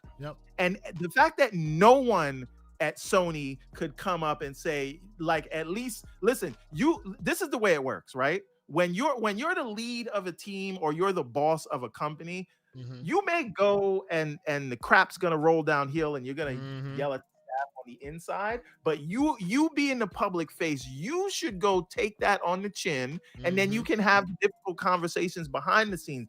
Don't just let them be out there in the public with this bad press like that, looking at them like that, laying because them hanging out to dry like that. You acquired them, you own them, and now something happens and you just sit back like, I don't know what they're doing. Exit stage left. Got nothing to do with me. But I guess Pete Parsons messed up. That's corny. But other than the hack, when has Sony ever been in front of the camera in that regard? Like, other than the hack, like I look back at Drive Club. That was a failure at launch because it was a game that was delayed for a year. There was supposed to be an online racing game that didn't work online for at least 2 to 3 months. And it was still having issues. Months later, they didn't do the PS Plus thing or whatever like they said they were. They just let that studio get all of the flack from the community. They didn't say boo about it as far as any of the higher ups. And we've seen that with, like, even with Days Gone. Nobody from Sony, proper came out there and said, you know what? Maybe we should have changed a few things or this, that, and the other. No, they just let them take all the arrows. Sony is never. When it's in their interest, and then when you get dogged out, they exit stage left. Another exact prime example of that? People forget. No Man's Sky, same thing. It's the greatest thing since sliced bread, and then it came out and fell left, and they were like, "What? It's not even on our platform. What are you talking about? Exit stage left." That's what they did. Yeah, they even tried to argue about people doing refunds. It's like Sony is never, until they have until Japan has to, from the government standpoint, makes them get in front of the camera to apologize for all the loss and money and stuff like that for the hack. They ain't doing squat. Like, even when they got hacked for the movie end of things, they didn't do squat. So Travis Hughes in the chat asked an interesting question. He asked me, could Microsoft acquire Embracer Group? Short, hell no. That would bring down the universe, right? Realistically, is there a universe where that would be in isolation possible? Maybe, because nobody could argue that owning all of Embracer Group would mean you now own gaming, because Embracer Group is basically a shell of itself and second party runoffs and all that. But still, the amount of IP and the amount of studios alone would be the fight of their lives. I don't think they want to even. I don't think we should be talking about publisher acquisitions, right? Maybe a studio here and there. They'll pick their bones, but to publish and I think that would even be like not a smart move on their part, because obviously you've seen where Embracer is now. It's not a well-oiled machine, right? You can pick at its bones, but the structure isn't good. So I wouldn't. Even if you bought it, you'd buy it and then have to gut it. Right? I'm going to push back on that. On that. Absolutely not. Sure. So when it comes to what they've been, what their output is and what talent they have absolutely been killing it. So every time you see Focus, they've been absolutely killing it. It's just the management up top hasn't been handling, or maybe they don't have the capital. Money at games and not nurturing their IPs. They've been throwing too much money at acquisitions. They were hoping for the capital to come through so they can continue that. And then there's more to that, the way that the industry operates. They lead into I think they were making a push from AA to AAA, and they needed that backup to do it, but they didn't get it. Yes. I'm sorry. Aaron wants to make sure we keep it clear. Embracer is not a publisher. They are a group of publishers. They own publishers. Yes, they are a group of publishers. So So when you're talking about buying a break, there's absolutely no way on God's green earth that Microsoft would be able to. There's no, and no way they should. They shouldn't. They should just go pick at the bones of the important things. Go ahead, everyone. Yeah, but I'm clean up for the fire sale. Listen. Unless we're talking about Sega, right? Listen. I think they should have got Sega instead of ABK, but we can't change the past. So. I genuinely believe the focus now just needs to be on integration, because there's a lot of unanswered questions about, the future and how they're going to integrate them and how they're going to become one. I think they're further along that journey with ZeniMax, right? They're getting closer. They're fixing those pipelines and things like that. And that's great. But they're 2 years into that journey and they still are not. We're still thinking of them separately. So with XGS and ZeniMax. So 2 years into the journey, and you got Redfall. So they got to be very careful about ABK. But you also got Starfield. So you also got Starfield, and Hi-Fi Rush. Neither you has can has your praise. resume been approved, sir? Because man, you need to. You I'm just saying. Where the Sachi Bucks at, man?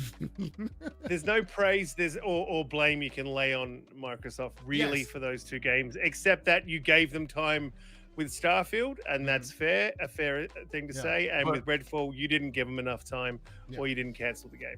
That's realistically the only two things that you can say about those two games. We haven't seen what they can do with an integration of Bethesda yet, but what we have seen hasn't really been positive, and we could probably have that discussion, but that would go on for a lot longer. Well. Let me just slightly. I don't want us to go back and forth on that, but just the flip side of that coin is, we do know there was a lot of technical help that went into Starfield that was hands-on from the advanced technology group at Microsoft. Yeah. So that there is an impact there, but like you said, they gave them more time, but they actually helped out more actually on Starfield, and they swarmed on that, and they really did not do that for Redfall. So you know that meme where you see like the mother playing with one kid in the pool and the other kid's drowning, and then the other one is like a skeleton under the water. So I think that's what happened with like Redfall and Starfield like that. So I am, because 2 years into your acquisition, like you're helping them, you're getting your messaging in order, you're helping with marketing, the wrap, the controller, the headset, all of those things like go hand in hand. I know they were working on this before you got them, but there is some impact. And with Hi-Fi Rush, I'll give you that. That's just something where they got time and they collaborated on marketing, which for the shadow drop to keep it a secret. So I'll give you that there. But again, this is why it was important to talk about the 2018 acquisitions, because we are seeing those. We are seeing Forza Horizon. They're now 5. coming to fruition. Hellblade about to come out. We are all excited about South of Midnight and what's the other one with the Clockwork Revolution? Fable also. That's what's exciting to me. Like Clockwork Revolution, out of nowhere, that's what's like on my big radar now. Like, cause I'm a big Bioshock guy. So yes. And Psychonauts and Hellblade 2. So those are, I think, the tangible effects where we say this game was greenlit under Microsoft and then built up and built out under that. So I only half agree with you in terms of the results not being positive. I think we have one bad example of Redfall, but we have one good example of Microsoft helping out on the technology side and coordinating with Bethesda and working on the marketing side for the shadow drop of, what do you call it? So it was a patch job, but I hear you. I loved Tokyo Ghostwire, but again, that's something Ghostwire Tokyo, yes, right, yes. I wasn't a huge fan of, what do you call it, but it was nominated for Game of the Year. I don't think we have negative examples apart from Redfall. Yeah, we don't have a complete picture. I wouldn't hold that against it. That being said, the point that I was trying to make, that's 2 years into the journey, and we can attribute or not attribute any amount of credit we want to it, but there is some involvement. We've seen this from emails. They are coordinating. They're like a month into this with Activision, so there's nothing. It even felt weird yesterday to see Phil on stage at BlizzCon. It was awkward. That's where I'm going next. I am the king of segues today. The point is, I think we need time for them to focus on that integration before we start talking about what publisher they're gonna pick up next. Yeah. So I hear you. And you know what? I hope they have time to do that. My only thing is, I'm sorry, if Crystal D's up for grabs, you better grab that before it's too late. Because if you don't, you get me another Crackdown 3 situation where it coulda, shoulda, woulda, but then they bought it off from that'll be smoking you. I will be completely on you, and there's no excuse as to, well, we could. No. Asobo is on your team. You better be solid. You know, they better be, because there is no excuse accepted anymore. You guys have shaken that weakness off. So now I want to see, we shall see, right? But to your point about Blizzard, and I want to move quickly through these because I really want to spend some time talking about Game of the Year. I'm sure a lot of y'all got a chance to see the Blizzard live. It was 2 hours, right? Those many people love it. It's still going on. BlizzCon is still going on right now, right? A friend of the show, Jez Corden, put it out there that, hey, if you're an Xbox dude, watch. But of course, friend of the show, Jez Corden, is also a die-hard Blizzard stan, right? So what might be good for the goose may not be good for Asante. You know what I'm saying? So I guess my question, and I'll ask you first, Fuzzy, did you watch this? I think you did, because you were on the watch along with the great Mav and the Fun Speculation Network. Yeah. Did you find it worth your while? Was it great? Was it good? Was it? It was all right. What are your thoughts?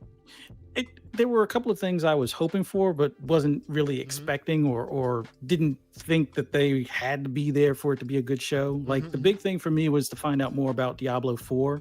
Yeah. Seeing Phil there was pretty cool. And the reason why I think it's pretty cool, even though, the ink is just barely dry on the paperwork and everything, the fact that there's this continued message between like Mike Ibarra and all their other teams talking much like Phil, where it's like centered on the player and centered on the community and things along those lines, and knowing that they're going to nurture, those studios and stuff like that, goes to show that the Microsoft money is going to help, I guess you could say, build or expand on your favorite franchises. If you're a Blizzard fan, we're here to let you know we're not going to get in the way. We're basically going to make sure that they have the reins to be able to take hold and take these, IPs where they need to bring them or where the fans want to have them direct them to things. So having Phil there was a cool moment.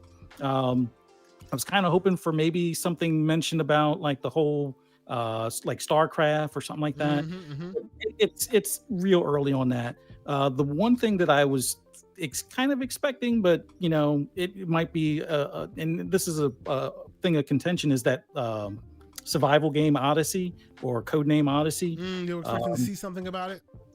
Yeah, I figured we'd see something about it, but now back and forth between me, Mav, and 3-Bit and Psychonauts and Jasper, it's like, well, did they pull it like last minute and want to save it for the showcase next year? Is this, because there are some rumblings in the background, like maybe it's exclusive now. Maybe it's just the Xbox platform, PC and console. Because they did say console when it was announced. Blizzard announced it to the media a while ago, but maybe that's the case. But the fact that it wasn't there wasn't like it made the show less or anything like that. It was just, okay, well, when it's ready, we'll hear more about it. But if you were in the World of Warcraft, which I've never played World of Warcraft, it looks like having one of the original directors for that studio coming back is going to help bring that deal, bro. Yeah.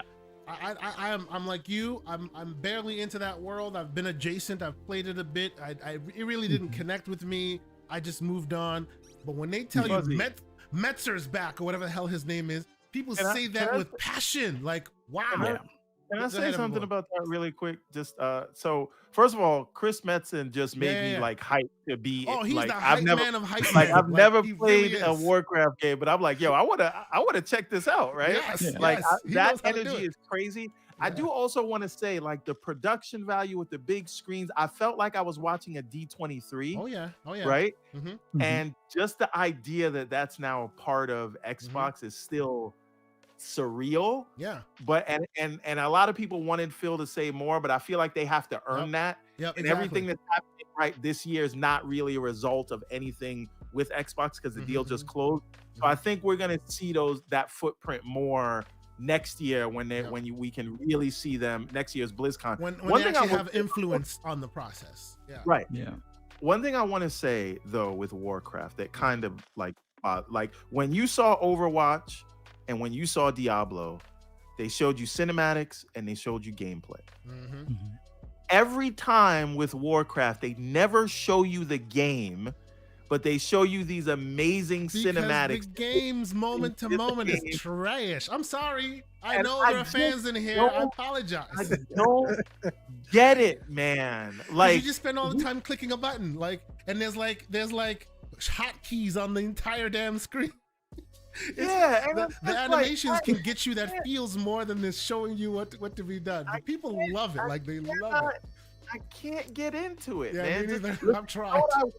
you know what I want, and I don't know if Blizzard even cares to do this, but make a single player RPG set in the world that we can play with a controller and have all of that lore. I will play the F out of that. Excuse me, right? I'm sorry. Give me a moment. I don't mean to cut you because the man left the super chat and now I'm dashing his great game. Scott Gamer Dude here with a $5 super chat. He says, hello everyone. Phil was there and it was pretty cool, but it was a meet and greet for the Blizzard community. Absolutely. It wasn't there for anything beyond that. And of course, my words of saying that the game, the moment to moment, is to me not the most compelling thing. He says, damn you, Kay. I'm sorry. Okay, why are they ashamed to show the game? Why don't they show the game? Because it does look terrible. And to your point, I'm like an old school. Look, I know people who don't play games. They're just Blizzard people. They're just WoW people. They live and die. That I know. I have a friend who found his wife today. They have kids. They are wonderfully married. They met on WoW. They still play WoW. They are WoW people. So as much as I can't connect with it, I gotta respect it. But please continue. Yeah, look, I absolutely respect it. But I'm an old school. I mean, I was playing Warcraft when it was actually Warcraft, and I don't forgive WoW for becoming WoW. Yeah, you know, because it took away my RTS. Hey, you took away one of the best RTS. You can go back to that old school thing if you wanted. And besides, they're now owned by the company who likes RTSs, so you might actually see another one of those. Well, that's what I'm hoping. I'm hoping we see a StarCraft. I'm hoping we see a Warcraft. That's what they need to do with that franchise. If they're going to refresh it, like realistically rebuilding out WoW and doing a new version, that would be just a monster mammoth. See, and here you go with a WoW player giving you the reason why, which I consider excuse, but still it's the reason. The reason why you don't see gameplay is because the story is the change and not the graphics. Yeah, time to optimize them damn graphics. It still plays on a toaster. Like, what are we doing? Right, like you and people pay monthly to play on that thing on a toaster. You can slap a coat of paint on this, and we know they have the skills to do it. Look at Diablo. Look how beautiful Diablo looks. Right? They've changed the graphical style of that. I understand it's a service game, but come on. See, and right? we're going to get a lot of flack for this because people in the chat are going, like, yeah, it looks terrible. That's why it's been around for 20 years. Like, shut up. Wait a minute. You troglodytes. You don't know no better. Wait a minute. So you know what this reminds me of? You remember on the PS1 when Final Fantasy VII first came out and you saw all of those cinematics? Yes. And then you saw the plot characters? Yeah. That is the thing that's happening right now. That's where there still are, yeah. Excusing that, like you could you know, look, here's the difference though, Everborn. Final Fantasy does not rely on people on like old laptop hardware still buying subscriptions to buy into it every month, right? The minute they update it to make it shiny for you, they cut their audience into pieces because a lot of people still play on really old busted hardware and it still plays great for them today. Right, and they cha-ching on a monthly basis. Like it's literally a subscription service. It is. You can either have Game Pass with 300 games, or you can have this, which is this one old game. Okay. I would love to get into the world. I need them to make like a separate spin-off or something. Exactly. Look, to me, Microsoft owning this, and to me, Phil having ownership and control of it with his gamer mind and his acceptance of console versus PC and all of this, gives me hope that there's a world where maybe console people will be brought into what exists today, right?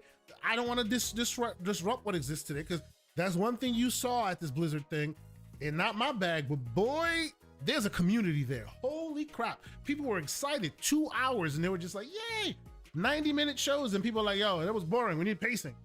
2 hours. Nobody complained about pacing. I'm like, I was expecting smoke left and right.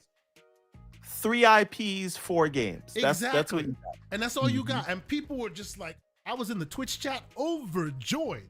I'm like, I guess I'm in a new world right now. So no disrespect to the Blizzard folks, because you know Blizzard has its fan base. I shout out to Jez Corden and the rest. You got me when Overwatch announces a campaign. I know they did, and then they took it back. You'll get me again when they announce an actual proper campaign. And with Phil at the head, I hope beyond hope that is more a realm of possibility than it used to. Let me ask you this question. can another studio under the supervision of Blizzard do that single player Warcraft? There you go. This is my point. This is where my hope lives. Let the community continue to be the community. Let WoW to continue to be what it is, which is the money printing machine. And oh, by the way, all these sub companies that have always been, because everybody just says Blizzard. How many studios is Blizzard? Like 12? Right. Proper And studios? you've made Hearthstone a spinoff. You've made Rumble. Warcraft Rumble. Again, a mobile spinoff.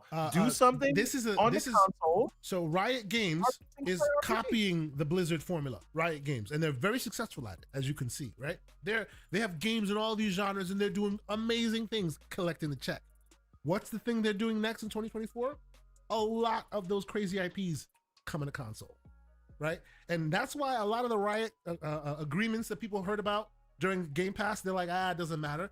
It'll matter in 2024 when all those IPs now are on your box that you love, and now you get access to them for free, right? So there's a lot of moving and shaking there. I'm hoping that it coming to Microsoft, Phil sees that and goes, oh, we can turn, because Riot is big in mobile, like big in mobile. We can turn Blizzard and turn them big in mobile as well, because they literally stole Blizzard's idea with the worlds they build and all that, and they've been super successful at it. So I guess we won't spend too much more time on this. I will just say, we loved it. I saw you, Lulu, out there, working the room. We see you, right? It was cool, But for now, for us, beginning, middle, and end players and the console players, it really didn't speak too much to us. But it's a new day and it's interesting, and I thought it'd be something to potentially talk about because they're out there and they're doing interesting things, right? So yes, I'm sure more and more of our community will start teaching us why we should care about these games and all of that. But yeah, we'll see. Okay, let me talk about let's bring this back around and talk about. I was going to talk about eye size, but let's move on from eye size. Let's get to this. Let's get to this conversation of the game of the year. Okay, now I pulled up a bunch of game of the year ideas 2023 from various sources of our media landscape. As you know, here's the Forbes list. There's another list that was created by someone else that I thought was interesting, and I'm gonna read through it. And there's a lot of similarities in here as well. But I want to talk about the game of the year because Lord Almighty, there will be a lot of snubs this year.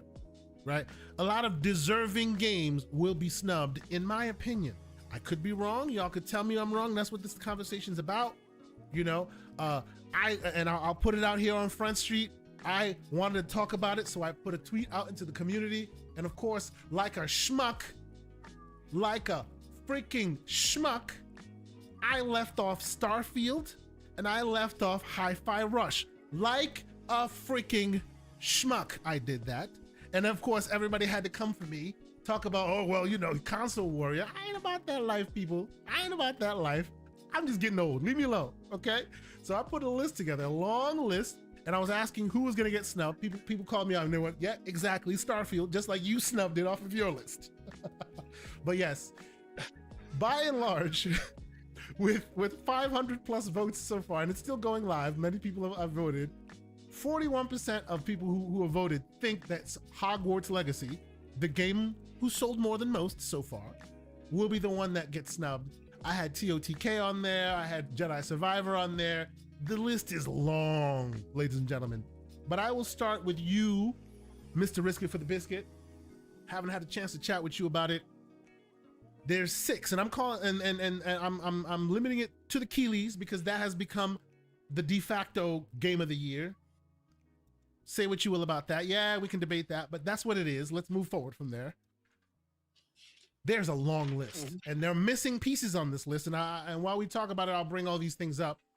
What are your 6 games? And more importantly, what is getting snubbed this year? Well, Alan Wake's definitely game of the year, or Alan Whack, as you've got there. Yes, that's right. Yes. So you got Alan Whack. That's another thing. Thank you, X.com, for making me pay for a premium service, and then I can't actually edit the thing you said I can edit. Yes, you pay so you can edit your tweets. No, I can't edit this one. But continue. Well, wait a minute. Couldn't add Starfield later. Wait a minute. Couldn't edit Wait a the minute. list. Go ahead. Wait a minute. You have 30 minutes to edit it. No. Like, there's a caveat to that. You have 30 minutes to edit a normal post. This was a voting block thing. You can't edit it since day one. You have to delete the whole thing and put it back. But that makes sense because you could have people voting on something and then change the description. Sure. So that's what it. So long story short, mistakes were made. I didn't do it maliciously, people. Calm down. Continue. Yes. So Alan Wake's definitely game of the year. Screw you there, buddy. Yes, continue. I think it's gonna win. Okay. So these are my 6, yes. and it's not because I've played them all. I just this from is what the I've gotten from we're not the talking community. merit. Let's be clear.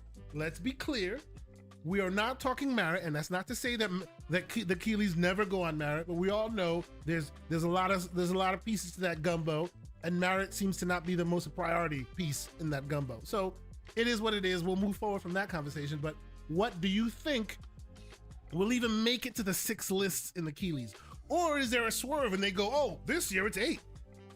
Who knows? What do you think? Well, this would be the year to do it, or at least add a category in. But so Zelda Tears of the Kingdom, that's in there 110%. Okay. Sonic, psych, kidding. Baldur's. Wow. Okay. Did Paris put you up to that one? Because that was just savagery, sir. Oh, okay. Okay, yeah, continue. Baldur's Gate 3, that's definitely going to be in there. Mm-hmm. Hogwarts, I think, will make it in. I think you cannot snub that game. I don't think you can. I think if you do, it's a clear snub. It's a clear snub, and then the reasons become. But fairly this year obvious, you right? have excuses, right? Because there's just so many of them. There's just so many like potential Game of the Year candidates. Couldn't you use that as an excuse for snubbing? That seems to be the prevailing narrative here.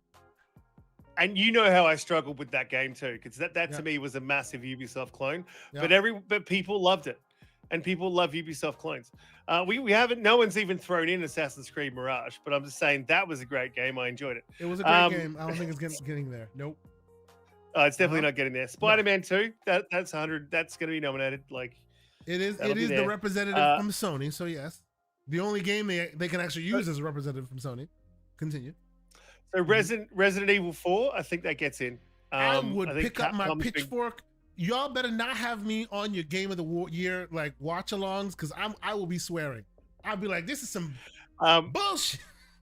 Like, come on. Now, look, I think it'll be in there. I think Capcom's been killing it. And I don't think fighting games get in there. I think so that Capcom gets the recognition.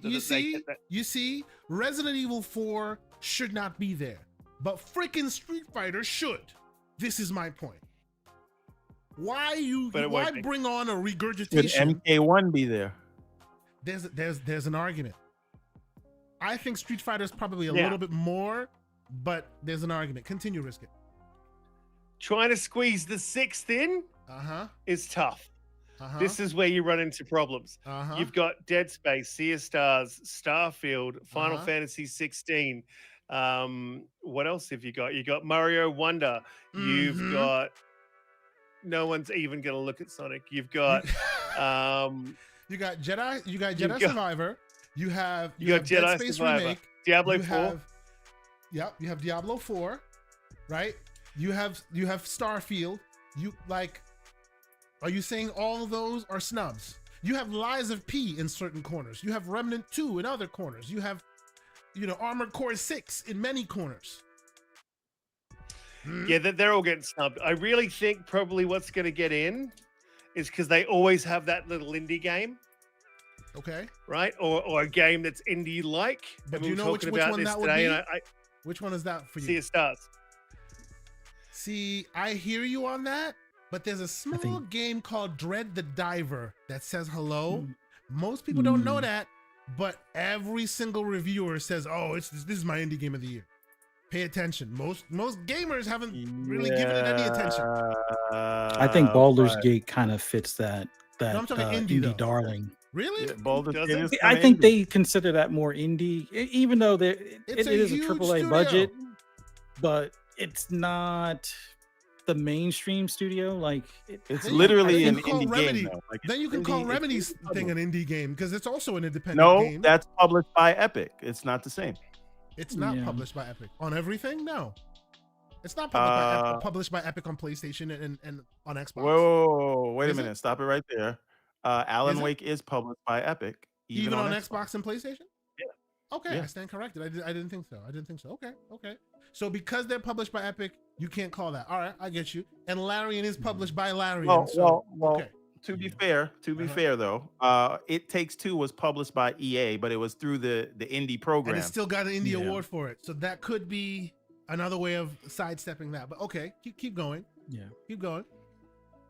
So what do you think? Where do you think the indie Slomo says falls indie is not about the size of the studio. Baldur's Gate is an indie game. I don't think we can argue. Okay, and so is Remnant 2. But is it so popular that they don't count it with the Sea of Stars kind of thing?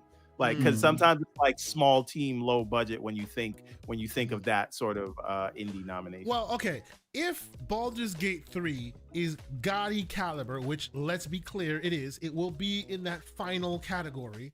I'll tell you that. Well, sure, but still, I don't deny, me personally, I believe, like you, Risk it will be in the Game of the Year talk.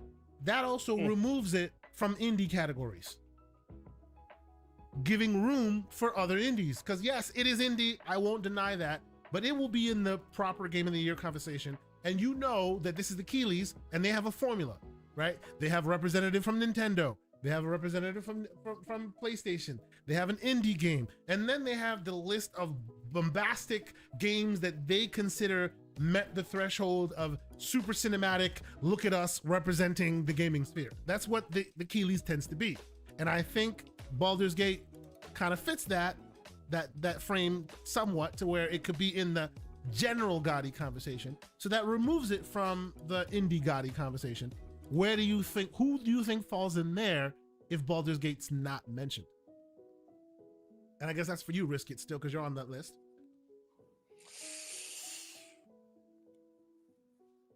What was the question again?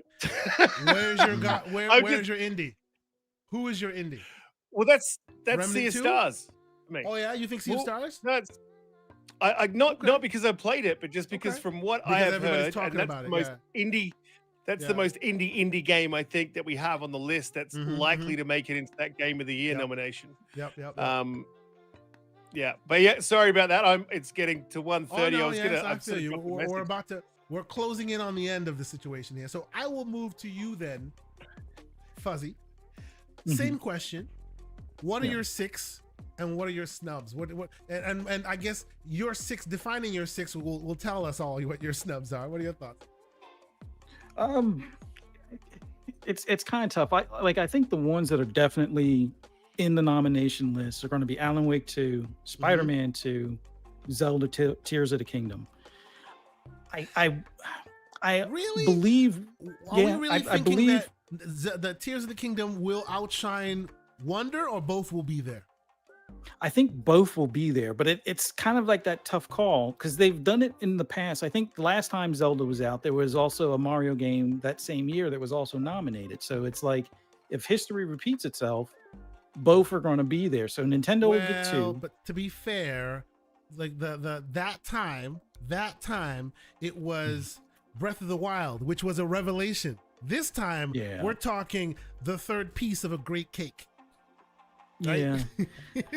So it's tough. I do think Starfield makes it there because I think they don't want the smoke or the follow-up that would probably, I wouldn't say it would discredit them, but I think they are aware. Want the clicks. They want the engagement, even if it's negative engagement. I don't think they want that type of engagement because if it looks like Xbox is coming on the come up, like at some point the scales are going to tip. And if you're the ones that have been scooping on this particular platform all this time, people are going to remember that. So historically, they've always been great as being the whipping boy, but now they are the whipping boy that owns ABK and Blizzard and have all this wind behind them. Do you still use them as the whipping boy this year, or do you see the oncoming onslaught and start respecting them? That's a good interesting point. Keep going. So And I kind of believe Hogwarts makes it. I believe like Starfield makes it. Okay. And the last one, well, like if Mario Wonder makes it, then that's it. It's Alan Wake 2, Spider-Man 2, Zelda, Starfield, Hogwarts, and Mario Wonder. I think that's the list. But there's some wiggle room. Like if Mario Wonder isn't there, does Final Fantasy 16 get moved in there? No. Kind of. I was gonna ask about that. And then Sony kind of gets two representatives, but it's not really a first party thing. So that will probably be the switcheroo. But for me, the one I want snubbed, and I probably people can probably understand why from what I was saying earlier. I want Star Wars snubbed. Like that one, it doesn't deserve to be in there. It'll get the second year snub because the last year when it deserved it, it got snubbed, and now it might not really deserve it. Yeah. Like honestly, like it's a good story. I think the first one was better. Did they make improvements on the second one? Yes. But that one deserved to be nominated. This one does not. Absolutely not. If they were to expand the field, maybe that's where Assassin's Creed could have snuck in there, because Ubisoft deserves to at least have one spot you think there. It's at but that level? I think it was kind of a fan. It was more of a fan service, and I think Keighley and that group are not going to want to have Resident Evil and Dead Space in there. Like I kind of feel there should be a new category, and we kind of talked about it earlier, where remakes are kind of like their own thing, like like a game of the remake of the year kind of thing. But man, it's been I left off Baldur's Gate on there. So it's got to be Alan Wake 2, Spider-Man 2, Zelda, Starfield, Baldur's Gate. And the last one's a wild card between Hogwarts, Final Fantasy 16, and Mario Wonder. Final Fantasy 16 is not making the list. I'm just telling you. And if you do I don't think it needs to make the list, but that means Diablo 4 is not there. What? Like, I loved Final Fantasy 16. I'm sorry, Sycamore, but I really enjoyed the game. It's not going to get nominated, nor does it have any business getting nominated. In the same way that I loved Hi-Fi Rush, but this is not the year for Hi-Fi Rush to be on that list. And Hi-Fi Rush may be my second favorite game this year, only behind Starfield. But it's I'll just leave this Paris slander on the screen for a little while. Yeah. Okay. Oh man. Continue. Anyway. Okay, so let me go ahead. Yes. Yeah, go ahead. So, and just to preface all of this, by the way, we got 199 people watching, only 152 likes. So some of you in here, we're getting there. Some of you in here didn't hit the like button. Please, thank you. So, but to me, the more interesting, the winners this year, because like anybody who wins this year, I think deserves it. And the winners this year are the ones that get nominated because there's a lot of games that are just going to not make the cut because this is such a stacked year. So the more interesting conversation for me is what doesn't make the list versus who's actually going to win. I don't really care who wins at this point because there's so many deservings. That being said, I think Spider-Man's going to be on that list. Just obligatory. You got to do it. I think Diablo 4 should be a nominee, but it's not going to be there because now it's Microsoft. So you gotta. No, not. Well, I mean, I'm sorry. You said it, not me. I'm not saying that. It is what it is. I'm just putting it on Front Street. I'm just going by the hype of the people that are still talking about. I'm sorry. Continue. Yes. As we get close, so I think there's some. I will tell you if it's recency bias. Right now, my ignorance tells me it's recency bias. But Alan Wake will be there. But again, I think that's recency bias, but I'm also ignorant because I have not gotten into that game yet. Real quick, Victor Alstein is asking a specific question. Why is it that why defer to Metacritic and why the Keighleys? Because it's the people that have made that decision. I criticize that decision, to be frank. That's why I call it the Keighleys, not the Game Awards, because the implies everyone's. I don't agree with that. Yeah, but so what? We're talking about what is. not what we wish. And what is Right, that like- the Keeleys is the representative of the awards, and Metacritic is a representative of the aggregate score of what people's reviews are. We can dig into the details as to what we feel about that, and you and I will probably be on the same page there, but we're talking about what it is and not what we want to be. I'm sorry, I had to address that real quick. Continue. Yeah, it's just like you watch the Oscars and there are going to be some films nominated there. That doesn't mean that has anything to do with your favorite game, movie of the year, or whatever. So it doesn't matter. It is what it is. So anyway, I think Spider-Man will go see something else. Continue. Yes. I think Tears of the Kingdom makes the list. I don't know if Mario Wonder makes the list. Not that it shouldn't be there. Probably should win. But it's a 2D platformer, and I don't know. But remember, Nintendo treats their 2D platformers as their main IP. Like they are, and you see it on the screen here. And I hear you, right? But they also didn't nominate Ori. Yeah, right? But Ori was a Microsoft thing. That's a whole different conversation. That's what I was about to say. But there was Microsoft. They bring in Mario Wonder. There was Microsoft Stankonia on Ori. Okay, come on. Look. For the same reason that Forza Horizon wasn't nominated. It's a racing game. I think a 2D platformer is not going to get the nomination at an award show like the Keeleys. I just don't think it's going to happen, right? Especially not in a year like this. This is not a light year. And if it is going to happen, it's not going to come from that platform. It's going to come from another tried and true. It'll come from Nintendo. If there will ever be an award handed to a 2D platformer as the game of the year, it will come from Nintendo and no one else. Do we disagree? Slow-mo, are you talking about, one second, Slow-mo, are you talking about Ori or Ori 2? Because I think Ori 2 was better than Hades. I don't think Ori 1 was better than Hades. No, but what Ori did Ori 2 1 was, yeah.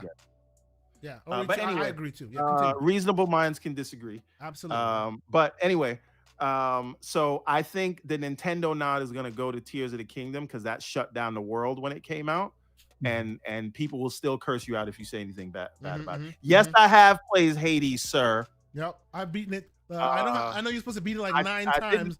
I beat it like 6 or 7 times, but still, I didn't beat it. And I agree that Ori 2 gave me more Ori feels 1 and 2 than Hades. Yes. Yeah, clearly Slow-mo didn't see that ending, and if he saw it, he just is a sociopath and has no feelings. He has no heart. Anyway, right?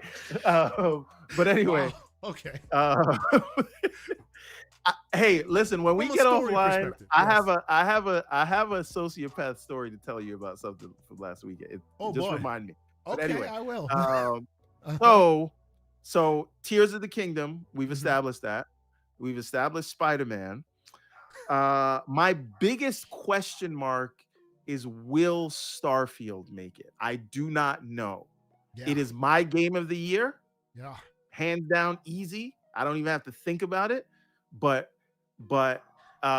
because forget about the reviews. People had different feelings about that game because it starts slow. Some of them didn't know how to handle journalist mode. A lot of people are like, whatever. So I don't know if Starfield is gonna make it, although it is absolutely it is deserving. It is your personal game of the year, correct? Absolutely. Play Alan Wake 2 and we'll revisit this conversation, but I have no problem revisiting that. Yes.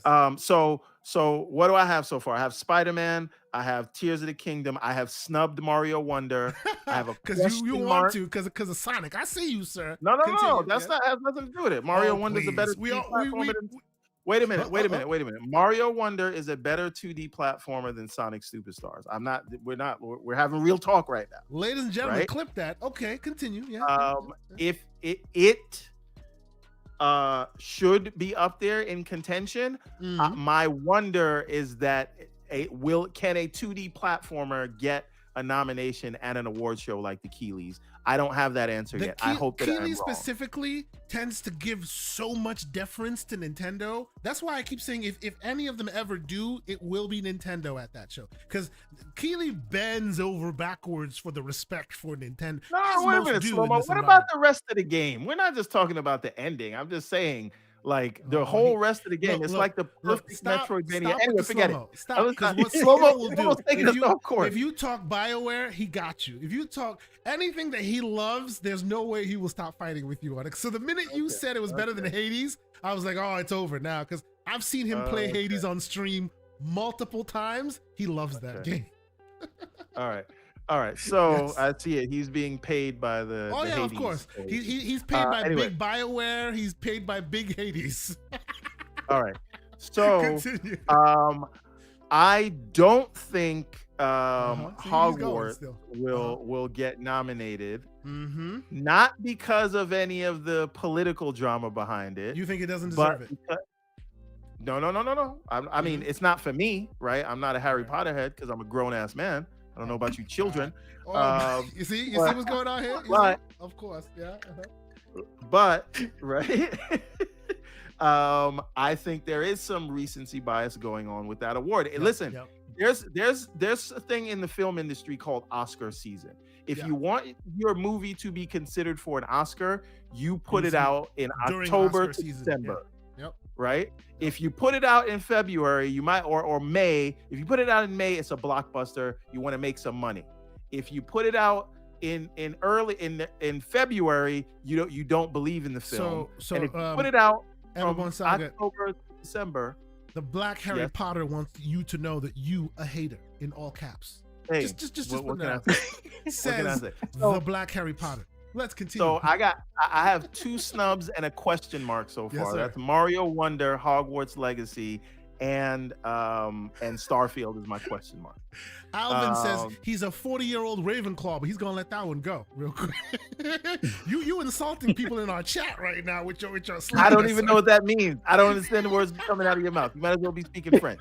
Listen, the thing is this, right? Listen, I am a Tolkien Negro. Oh, here we right? go. You understand? Here you go. Lord of the Rings better. All right. So the thing is, Hi-Fi Rush. I wish it was there. It's not going to be there, right? We can forget had about not had that. the Microsoft Stankonia on it, it might have got a Best Indie nod or something like that. But Microsoft gets that out that way. So yeah, it's in dust. All right, yeah. let me see your list because I'm just knocking off the ones that won't be there, and that's how I'm ending up with. Let me show you. There. Do I have my? Oh, this is my Lulu one. Here's the list that's minus Starfield and Hi-Fi. Okay, Continue. so Hi-Fi Rush. I'm snubbing Hi-Fi Rush again. Second favorite game of the year, right? Yep. Final Fantasy 16. Get the F out of here. Diablo 4. Call it what Microsoft you want, Stankonia. but as soon as they knew Microsoft was going to own it, that was no longer game of the year. Microsoft Stankonia. So, just saying. Wait a minute. I think Risk It has to go. Let's Risk It. Yes. Apologies. Let's give you your outro and then yes. Apologies, sir. Yes. We know it's late by you. We appreciate you for being here, man. I know that getting you on this show is a privilege because the man lives on the other side of the world and there it is quite late. So, sir, thank you for being here. Let the fine people know where they can keep up with all your ongoings and the great podcast that you do every Friday. Yeah, absolutely. It's getting late here. I am gonna pass out pretty soon. I got a podcast running at Xbox Infinite.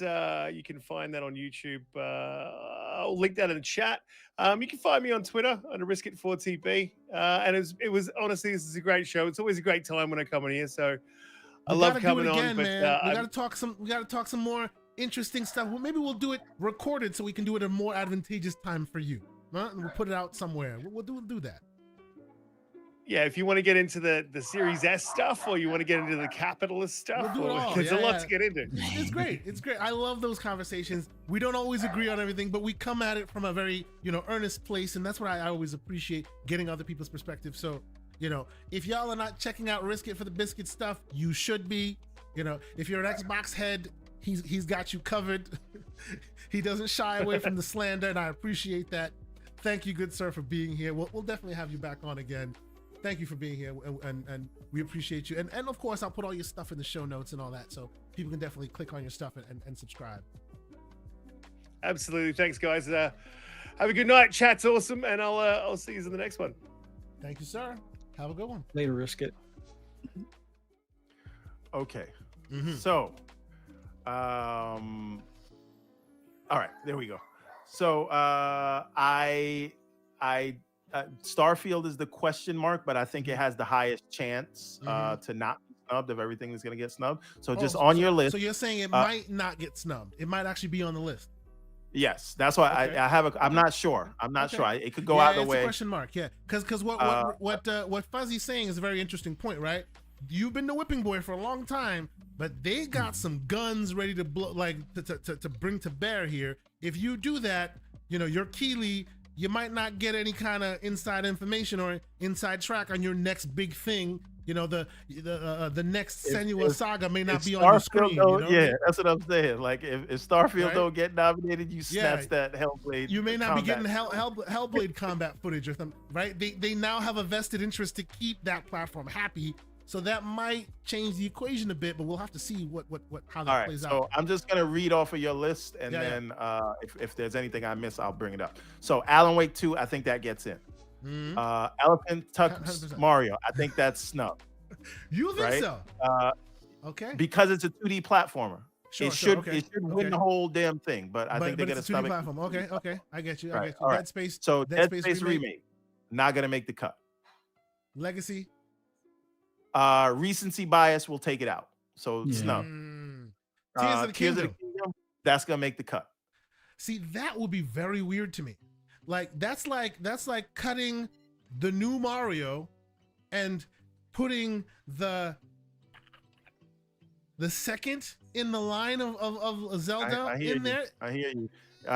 You're trying to make logical sense of this. By the way, these aren't my picks. Oh no, this is not what I think should be. This is me being pragmatic. I'm being pragmatic and making a prediction here. Yes, this is the Keelys. That's right. Continue. So now we're in the Remnant 2. That's not even. I don't think it's a smoke's chance.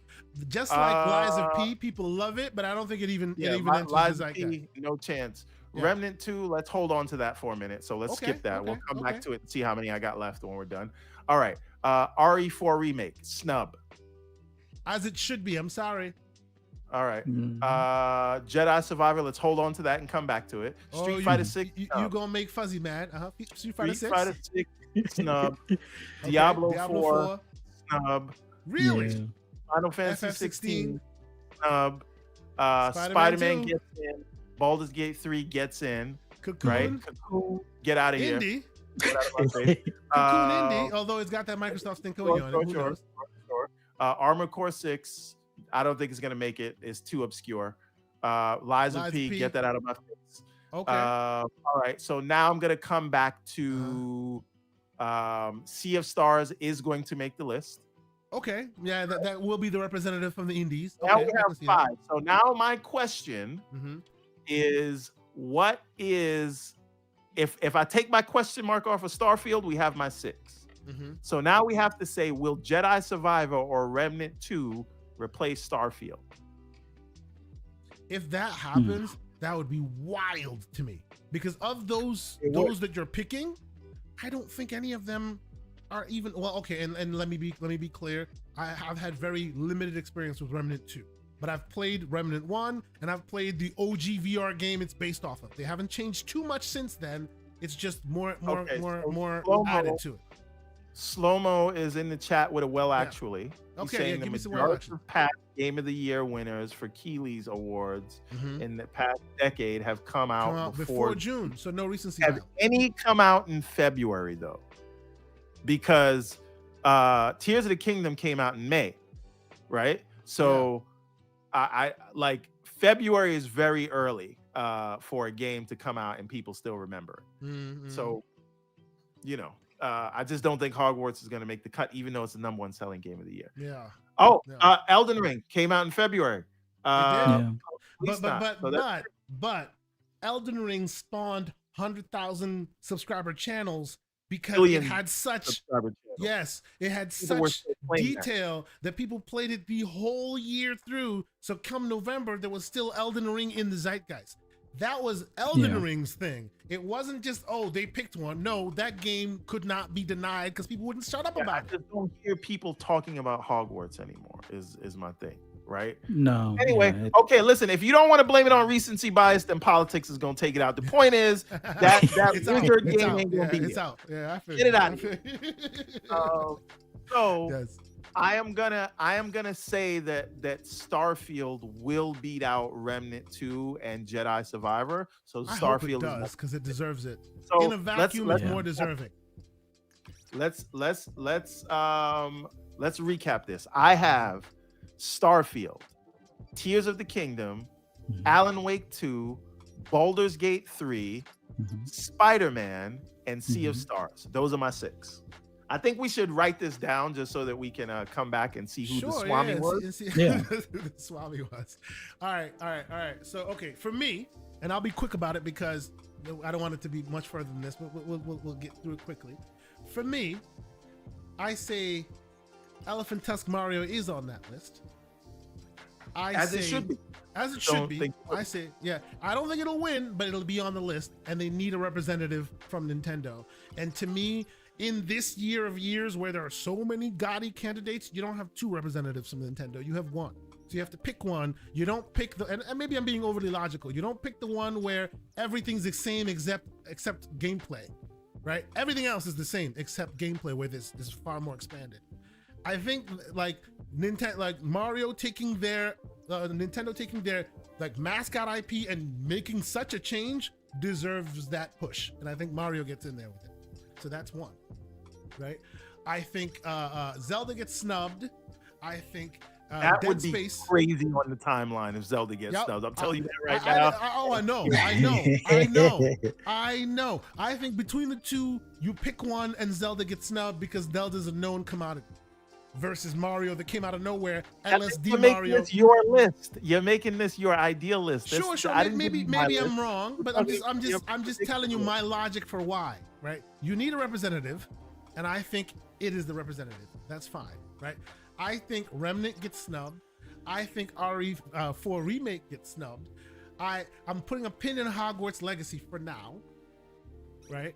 I think Survivor gets on the list. I think Survivor gets on the list because, again, they snubbed it last time, and this time it's Star Wars. And who's the one managing this? This is the Keeleys. You want to make your big guys happy. There's no way they snub Star Wars twice. Even though, you know, in a vacuum, I agree with Fuzzy that there are others that are more deserving. I think Star Wars gets a seat at the table there, right? So we have first off, obviously Alan Wake. We have Star Wars Jedi Survivor. We have Mario Wonder, right? Let's see what else is there. I think that Spider-Man 2 is a shoo-in, right? I think Baldur's Gate 3 is a shoo-in, and that last one, oh boy, I think Starfield is in there too. But ultimately, I think Alan Wake 2 wins it because like Alan Wake 2 was literally built for the Keeleys. It is the most cinematic of cinematic experiences ever.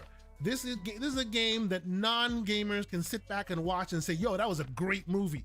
That was a great episode of True Detective. Like, it is so cinematic that it has taken away the crown already. It's done. It's all about what gets nominated, and I do think Starfield gets nominated, even though I snubbed it on my list. But that's where I fall with it. But you know what? I agree with you, everyone. We should kind of double back and kind of read and see who potentially gets it. But I'm sure I'm completely wrong because even on my list, I did not add any indie fare. And there has to be an indie representative. Oh, wait a minute. Jagger 718 says Metroid Dread was nominated, and it was the 2D. Was it nominated? Yes, it was. It was nominated for Game of the Year? For Game of the Year. I told you, they bend over backwards for Nintendo. Yes, they do. They bend over. Really? The only look. The one thing you can always count on at the Keeleys is lots of love for Koji. Lots of representative for PlayStation, and a lot of respect for Nintendo. Okay, so if that is the case and there's no 2D platformer bias, I'm telling you, one is taking the cake, son. Then Wonder is gonna replace Starfield on the list. Oh, that's painful. That's not for me. That's not me saying this. This is we went over a list, and if there's any opportunity to push Starfield out, it's gonna get pushed out. And if it's Wonder or Starfield, I think the people voting are going to choose Wonder. Yeah. So and the Black John says that year wasn't stacked though. Like, so the year when Metroid Dread was nominated, it wasn't stacked. And True, Nintendo but there's a didn't have precedent. 2 nominees that year. Exactly. And they didn't have 2 potential nominees that year as well. But there's at least a precedent of a 2D platformer hitting the main stage. So, you know. Yeah, but in a year like this, do you give Nintendo 2 slots? 2 representatives. This is why I'm talking. This was the basis of the whole list. Look, take all the fluff away. My question. At the same time, you can't take off Tears of the Kingdom. But this is so my point. you're gonna give them 2 slots, and you. This is my point, right? Like, screw the whole list. I don't care about any of it. All I care about is this fundamental question that I'm trying to tease out that no one seems to understand. Do you keep 2 representatives on this list? Because Tears of the Kingdom not being there would be hell on them X streets. But are you telling me you're going to snub Wonder? Holy crap. Listen, I'm telling you right now, I'm here for all of the snubs, even if it is my beloved Starfield, because I want to see the timeline melt. As Sycamore would say, guts with a Z. I like snub Zelda, snub Starfield, snub Spider-Man. I just want to see it all. I want to see everybody melt down. Here is on here really challenging of us. Chaos. He says, you guys sound crazy with all this. They have to cater to the big guys. They have to have an indie. Look, we're following trends, man. Like, look at historically what they have done, right? There is always a representative. There is. Okay. So we're capturing these predictions. Mm-hmm. Aaron, tell us what are your picks if you didn't already put it in. Please, yes. Before we get out of here, Aaron, please let us know what is your 6, which then tells us what your snub, because that'd be super interesting. I would love to get everyone's list going at some point, because we're all going to be wrong. It's going to be amazing. I cannot wait to see. Although the thing that I don't think we're going to be wrong about is Game of the Year, Alan Wake 2, hands down. I don't know about that. I'll revisit that. And of course, we continue the tradition. Mr. Everborn Saga always poo-pooing a game, and then he comes back and goes, "Okay, I was wrong." Let's continue that tradition. I don't know about that. Yeah. Wait, let me ask you a question. Can you revisit Cyberpunk with this new Phantom Liberty? Can that be nominated now because of Phantom Liberty? I don't think it can. No, I don't think they've ever done like a DLC or like an expansion kind of thing. Yep. At least they didn't do it with Witcher, to my understanding. Yep. So it's tough to say. Hargeet in here, salute to you, good sir. He's like, his list: Tears of the Kingdom, Mario. So to him, both representatives are represented there.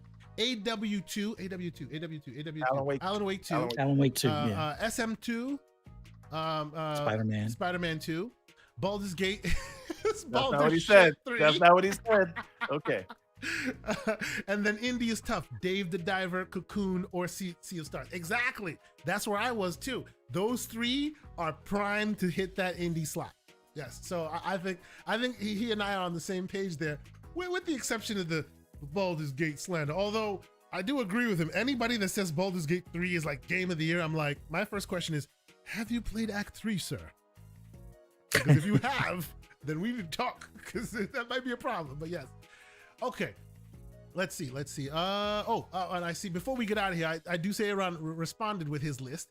He says, I wouldn't know because I haven't played them all, but Alan Wake, right? Alan Wake, Starfield, Baldur's Gate 3, TOTK, Spider-Man, and something else I don't know, right? These games have been played by many and can be nominated. No, I agree. And we're not talking merit. Let's be clear. Right? This whole thing is tongue-in-cheek, and we'll call it the Keeleys, because we on this show, some more than others, feel like there's always more in the soup in those decision-making processes than just the merit of the game, right? So it is what it is. Some of us don't like it that way, right? Some of us seek other merit-based sources, but as it is where we are, we got to use what we have, right? And what we have is, hey, there cannot be an award show without at least one Sony representative or at least one Nintendo representative. Now, can there be a show without an Xbox representative? All day, every day, and twice on Sunday. But these guys are working hard to jump into that sphere, so we shall see. Let me give you my my merit-based list. Like if I were choosing and just based on my taste. Yes. Starfield, Hi-Fi Rush, Diablo, Spider-Man. Okay, yep. Mario Wonder, Tears of the Kingdom. That would be even Everborn Saga left off Sonic Superstars. Where have we come to? Wait a minute. We're just talking about Game of the Year, and actually, we're having real talk. You know what we're doing? You know what? I'm gonna take off Spider-Man because I'm not that far into Sonic it. Superstars. No. I'm gonna put Final Fantasy 16 because I love that world that they put together. So there is no world. I have not played FF16 to any full fruition. There's no world where FF16 is better than Spider-Man 2. No world. Maybe it's not, but it's not fair for me to jump in and talk about a game that I have a half fully. hour in versus a game that I have 50 hours in. So, I'm not. That's just more to me picking, right? Yeah, again, Hi-Fi Rush, Diablo, Starfield, Final Fantasy 16. What are the other two I said? I just said Mario Wonder and Zelda. And Zelda. Tears of the Kingdom. Okay. That's Everborn's personal list. Yeah. Not what I think would or should get nominated for the Game of the Year, but those are my best games of the year. Okay. Well, ladies and gentlemen, that has been it for the day. Man, we have had a great show. We're almost routing 4 hours. This is getting like a problematic in our timeline, man. We got to find a better way of getting more concise, but there's just so much to talk about. So many games and so much, and we left a lot of drama on the cutting room floor. We didn't even talk about a lot of the drama that has been galvanizing the community, but it is what it is. We had a great time. Mr. Fuzzy Belvedere, sir, appreciate you being here. I even messaged him last minute and he was like, oh, for sure. I'm like, man, this is great. Thank you for being here. Let the fine people know all the places they can find you, because I know you're prolific on these podcasting streets. People should be following you, listening to your takes. We need to have you back and speak technology, because this man is a technologist in his own right. We need to hear more of your takes on that side of the house as well. Thank you for being here, sir. Thank you for having me. It's always awesome being on here with you guys, and just love your guys' different perspectives and just the fact that you look at things more than just what is on the surface kind of thing. I like having those types of conversations. So it's always awesome being here with you guys. Thanks to everybody in the chat for checking us out. And don't forget to hit that like button while you're here. For those that want to hear my rambles and rants on anything gaming related, just follow me on the app formerly known as Twitter at @fuzzy_Belvedere. You can also find me on the Shop Podcast later on tonight, 9 p.m. Eastern Standard Time, PTK Blam's channel. Definitely check us out. On Monday, Mr. Boomstick at 12 noon for Xbox Lunch Break Special, Web Dave, Mr. Boomstick. And it's usually Crispy Bomb or Crazy Louie. More times Crazy Louie and Web Dave and Mr. Boomstick, but Crispy joins us every so often. And then later on in the evening, Fun Speculation Network, Mav's channel, 10 p.m. Eastern Standard Time for FSP or Fun Speculation, where we kind of talk about all platforms, but I think a majority of us are still Xbox fans. Some of us are starting to, move over to PC as well. But it's always good conversation about games, what games are coming out, and just the news of the week type of thing. But man, it was awesome being on here with you guys. Greatly appreciate it. Absolutely appreciate you being here. If anybody needs some expertise in racing games, there is nobody better. I mean, come on, like there's just nobody better. I don't even listen to Forza and their PR team when I need to know what I need to know. I listen to Fuzzy Belvedere because he cuts through the grease, if you know what I'm saying.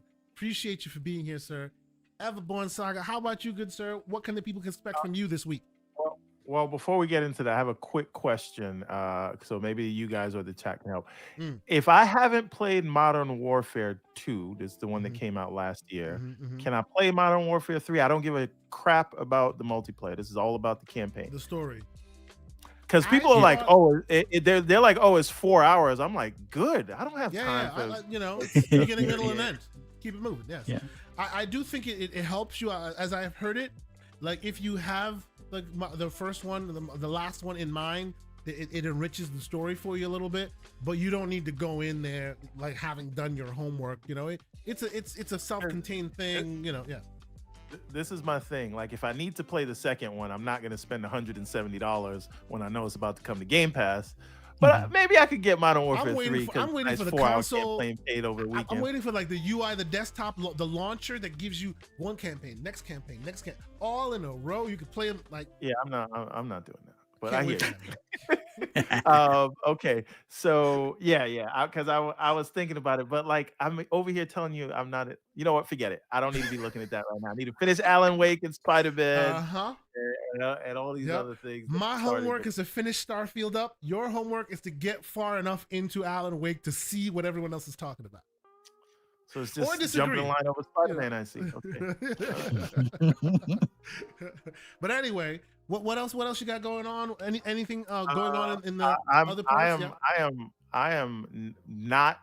I don't have time for anything right now. I got to go plan a renovation contract, find an architect to draw up plans. I got to find somebody to do an HVAC system. I got to find a licensed plumber and an electrician. I got to use my imagination and then go to Pinterest and start watching HGTV again to get ideas. My life is about to be crazy. I'm probably going to be lucky to get an hour of gaming a day. So we'll see how. And the man is also getting married, so yeah, a lot of stuff going on on Valentine's Day.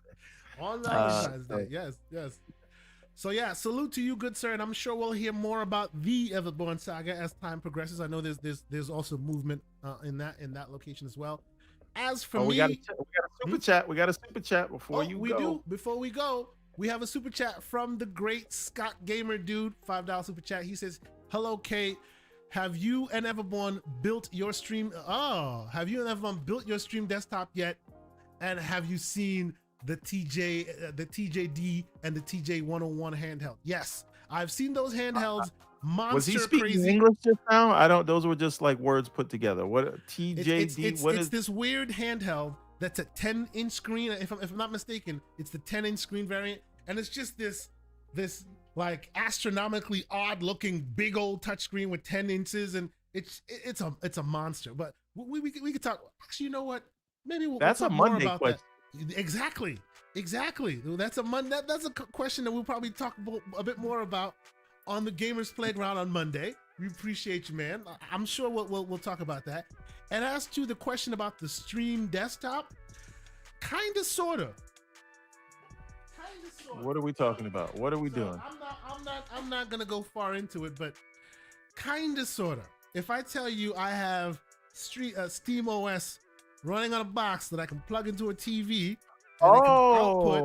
he meant like Steam desktop. Steam desktop, kind of, sort of. So I have a little project going on for my daughter, and this is gonna be it's not the most powerful machine in the world, but basically this is Steam OS with a PC. You know, you boot it up. Steam OS. We can do that now? Is that a thing we can do? I mean, there's been an official OS version for it, Helios OS or whatever, forever.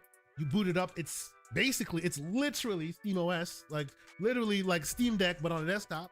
And then it's about what games you want to install. So yeah, kind of, sort of. And this one is a very small processor, but you can add more RAM to it. You can buy bare bones, stuff like that. Mini PCs, they're super interesting.